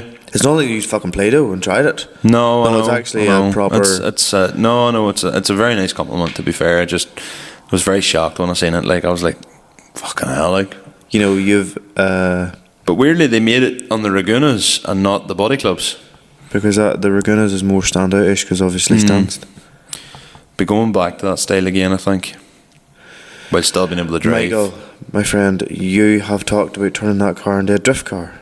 Every time I come here, you've a new plan for that thing. You have then told me again that after debating for about a fucking year, buying burst shite, then ended up buying decent coilovers and that you've now told me the next venture that you're thinking of, you know, Yep. the Sierra is just the pet that never fucking has enough money. Yeah. But here, fair play. If that's is what you what want it to do, is. that's what you want to do. Going to go through a few other things. So, if we weren't tagged in this once, we were tagged in this about 40 times. What was this on? The Massey, between the TikTok and even it was sent to me in Snapchat and all as well, the Massey 8S Morocco Rally tractor. Yes. And then With it the was, fucking Dyna E-Power, the one transmission that they've now discontinued because it was so fucking shit. yes, That's fucking ironic, that's it what I thought. got 75th out of 144 and came fourth in the truck class. Yeah. Well, technically that's the class that would compete in. 4-wheel drive, big wheel. Wow. That's class. That's so cool. But you wonder what speed they were able to get up to. Do you think she was modified to do like 80 or 90 mile an hour? Don't know an E-Power. You see, the E-Power is, or the Dyna E-Power is basically the gearbox. If I'm thinking correctly, it is the dual clutch style gearbox they brought out. Okay. And yeah, I think a few people bought them and they were that fucking shit that you can't buy one now because they've, you know, it was a disaster. But you think about it, like it's actually, I'm not a Massey man at all, but like So you tell me. I really, really respect what they've done, and it kind of makes sense now. The way it's all done up, like the roll cage and all around it, it's seriously cool. Like, but then it's an 8S. It looks tiny in the video. That's terrible, yeah. That's an 8S. That's a massive bit of kit. 8Ss are not small. No, so like, I don't know what speed it would do, but that's to get like midway in the pack, 75th. You know, that's good going and fourth in the truck class. So fair play to Massey. Like, I still wouldn't buy one, but you know, they do have my respect for that. You don't normally buy much No, that's true. that works. Yes, that's also very true. Denny, you'd be a great job then. The next one then, Very good, Michael. Very good. I like that. Yes. Brian Cobbinger sent me an ad that someone was charging €610 in County Monaghan for dairy ground. If you remember, we were talking about land prices being too dear. €610 for an acre for fucking dairy ground. I could maybe just about see through it if it was for a digester or if it was maybe spuds. But for dairy cow, for cutting silage off or for putting cows out on, No money to be made on it. no money to be made on it. But like stock is criminal dear at the moment. That's why, as we've talked about this probably in the last 3-4 podcasts, there's a reason why I'm buying no stock this year. Like if I'm led to believe, and it's the correct info, because look, do I go on to Marty and check the markets? No. Do I like going to the market? No. No, I hate going to the market. Personally, was never a fan, but excuse me. Like whenever dairy heifers are like $3,000, you know, It's criminal. you know, like It's mental money. At the same time, the men doing well out of it, fair play. But what has to go up, what goes up has to come down. there's no sign of They it. should have though. said that about houses. The next thing, the market crashed. They Yes. said, you know, But the only difference there though is it's not like there was an over influx of houses and everybody was buying houses and it wasn't. It was like you know, not it wasn't as if we're all first time buyers. It was, I'm now 50, I want a second house, and then you spent a wee bit of money on it, and then obviously sold on, and it was like trading cars. Everybody became a house dealer, and then it's whenever then that things went so dear, like I suppose like tractors and all that dear now, but supposedly there is a scarcity of beef cattle. Now, how the fuck this has happened baffles me. It only takes a madman like Trump to come in and basically derail everything, and there's a ripple effect, and the arse falls out of everything else. So, Pretty much. I don't know. It's such an uncertain time. I just don't want to take the risk. I would rather just make silage and sell silage at the end of the year. Well, like if I had to. I heard a story that if you buy that deer animal, let's say £1,700-1,800, and beef was to fall 40 pence, you're making no money. Exactly. You're losing money. Yeah. You know, that's a knife edge to exactly. gamble a lot of money on. And I always said the reason the farm for me is always a hobby, but it can't. If I break even, I'm not too arsed. But like, it can't lose money. Like, end of the day, you still have to have enough money to do the maintenance. Not around here. I don't care if you're turning a profit, as long as you're getting back what you put in, and it basically ticks over. That's fine. But this is the first year I've genuinely went, no, like I could seriously see, because I'm looking to go up the numbers. Yeah. So I spend like say £900 on 15 calves. So what's that? Say £1,000 on 8-month-old calves, right? There's 15 grand. Okay, that's a lot of money, which in normal times you'd be spending 10 grand. So there's 5 grand already changed. And if the arse does fall out of them, and them £1,000 cow only sell at the market after a year for £1,400, you're snookered. Oh, you know, yeah, totally. So. And it's not as if you're out the price of a couple of bags of fertilizer. Even drop cows are mad money, supposedly. Yeah, like, you know, and like those cow, boys be saying 8 or 9 months, £1,000. Are you mad? That's like 1,500. Well, then all you're doing is proving my point more. Yeah, of course. So I don't know. At the minute, I'm happy enough to just make a load of bales, and if I have to sell the bales, I sell them, and make good quality bales, and you'll shift them handy. Oh, aye. Especially if it's first cut and second cut, like 3 or 4 bales to the acre. Should be cut in the next couple of weeks. Yeah, I'm not going to cut that early. Well, I'm not having enough grass in the ground to cut. I'll cut. Like anybody early will definitely be going next week. Yeah, I know that. I'm not. If I cut next week, it'll be a bale to the acre. That bad?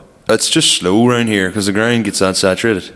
I wouldn't even say that. Maybe just needs rejuvenated.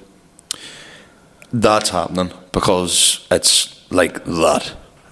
You know, but it's really wavy. Hard debate. But for now, it's like we've reseeded ground, and the one thing I've said to the fella is, it's up to him. He's the main boss, but at the same time, all that we've reseeded, clean it off the first cut, put it in the pit. If we decide to try and eat out our silage in the cider pit and make everyone else in bales, but don't know what way that'll work or if it will be that way, but means then at least you'll be getting the most out of your you know, your reseeded ground. Yeah, that's true. Because at the end of the day, milk in the tank, it's all about that. I bumped into a couple of lads in just a dub shed, so I've got a couple of shout outs here. Again, before you do that, apologies if you see me at dub shed and I was run round like a fucking blue arse fly. I had to do the full place in 10 minutes and then had to go home again. So that wasn't me being ignorant. I met Thomas McBride. Yes. And then he's got his mate listening to it, so Jack McDonald as well, so I got chatting to them. Happy days, thanks very much. I'd rather get chatting to Thomas time and time again, I'd say, as time goes on. Chatting to another lad, Stefan, forgot to take his second name because I'm a dick. He's building a 1.8 turbo engine into a Porsche. There's a 924 or a 944. As in the Mark IV Golf GTI engine. He had this in a Very fucking soft though. He had this in a Passat 482 horsepower. There is a lot of work done on that engine. Fully forged, yeah. That's probably on the limit at 500. No, he's going for more. Is that wise? Like, No. they are a soft bastard They're of an not. engine. They're not if they're done right. They're not if they're done right. All I ever know is, like, Redline magazine, when I used to read Redline back in the day, Redline ranted and raved about them, about boys getting 750 horsepower out of them and building them right. A lot of people see that engines can make big horsepower, it's like Saab engines. A lot of boys think the Saab engines are shit, and they can be because the oil pumps aren't great on them. But boys don't open up an engine and then try and throw 2.3 bar of boost through an unopened engine and don't let it warm and rev the tits off, and then wonder why she's knocking like a fucking whatever, because she's, you know, but they need to be looked after. A lot of people who own them engines don't know how to look after them. But he had it in a Passat. It was an absolute sleeper, and now it's going into a Porsche, so it's absolutely class. Got chatting to another listener, Jack Brodigan. yeah. I was chatting to him for a bit, and then going on through a couple of things sent to us on TikTok.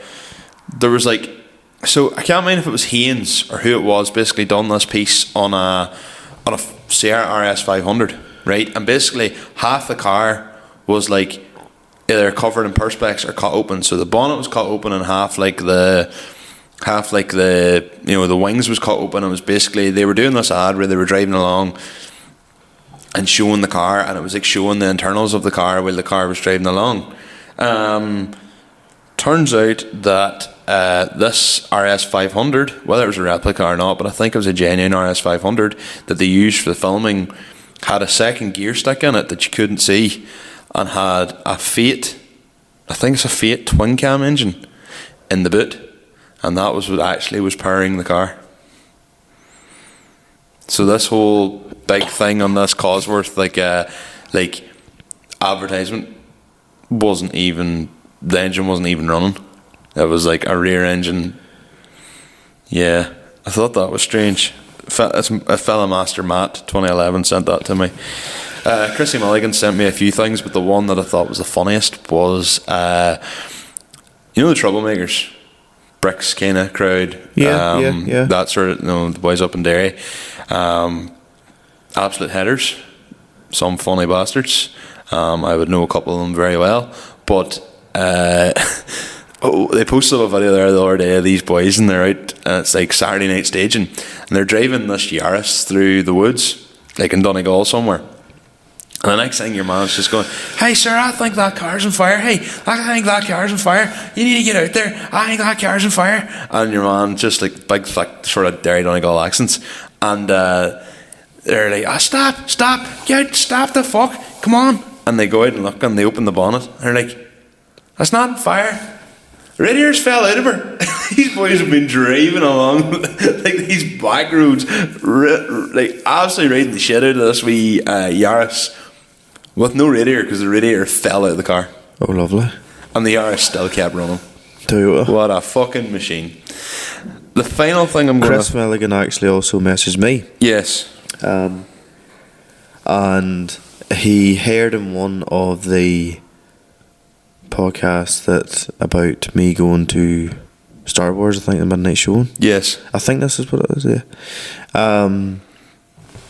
And all here, like, it was like it was more or less like, look, there's a 20th anniversary show and now coming up shortly. I thought I'd send this to you after hearing you say in the pod, and he was like, look, only sort of half recently maybe found out you did it, and then he explained obviously hung about it, and I was like, I know exactly who you are. Yeah. Well, You came to the Lauren Carr show was I in may have 2014. forgot to reply to him as well.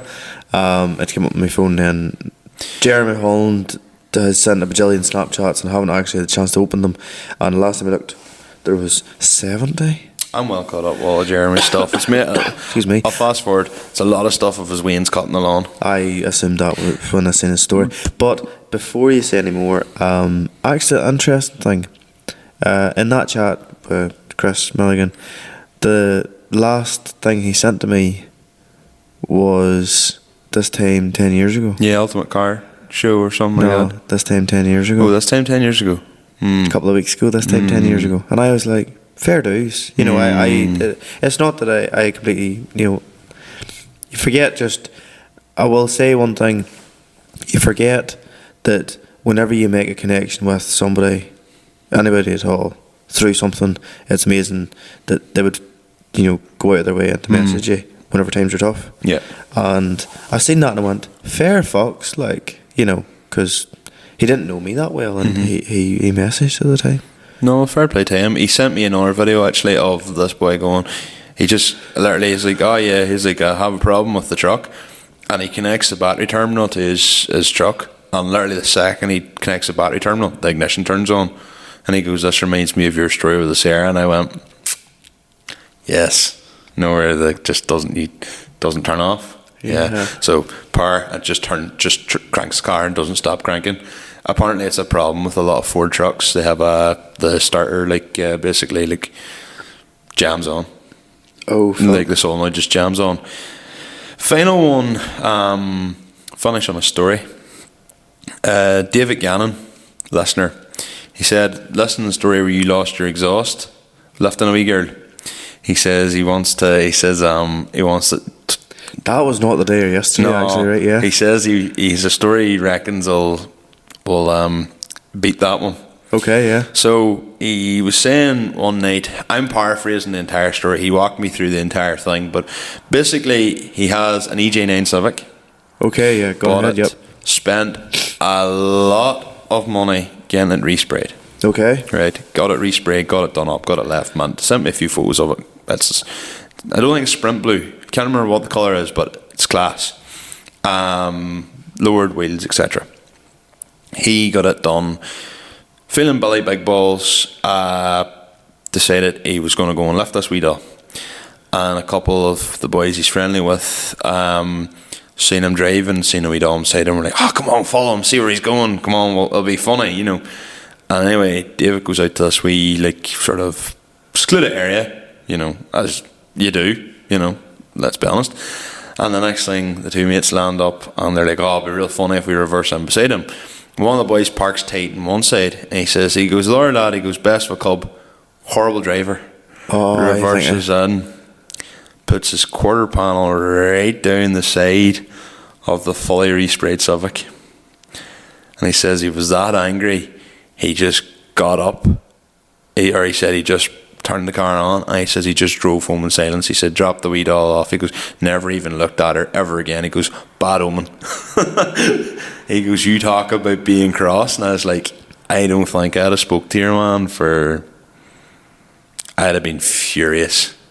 You imagine, literally the car back from paint, being the big man, finally going away and getting a wee bit or whatever. Did the friend offer to pay it? I don't know. You'd like to think. You'd like to think so. I can't remember. I did reply to him. There's a couple of messages backwards and forwards, but see, that's definitely anger. I would say that probably monetary cost and all that there definitely trumps it. For me though, on time, there's certain times in life where you cringe hard, and you nearly cringe that hard. You have to just laugh at the situation. Like lifting a wee doll in your car boiling on you. That happens. Or lifting somebody, the exhaust falling off, and then whenever you drive them home again, you find it again. I'm near sure that did actually happen. Whenever it was first told, it might have been I couldn't find it, but I'm nearly sure it did. It makes for a good story. If you say you found it in the road back home, it makes for a better story anyway. And I was more annoyed because Brad Culbertson had gave me a mint twin 3.5 inch tip. Yeah.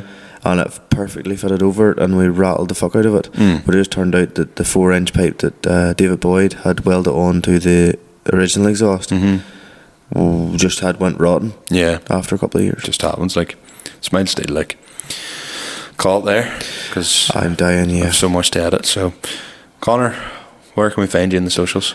Conor.McGoo. And you can find me at Michael Scullin _ and everything bar Snapchat, which is at Michael Scullin. Not at Michael Scullin, at M Scullin. My head's away with it too.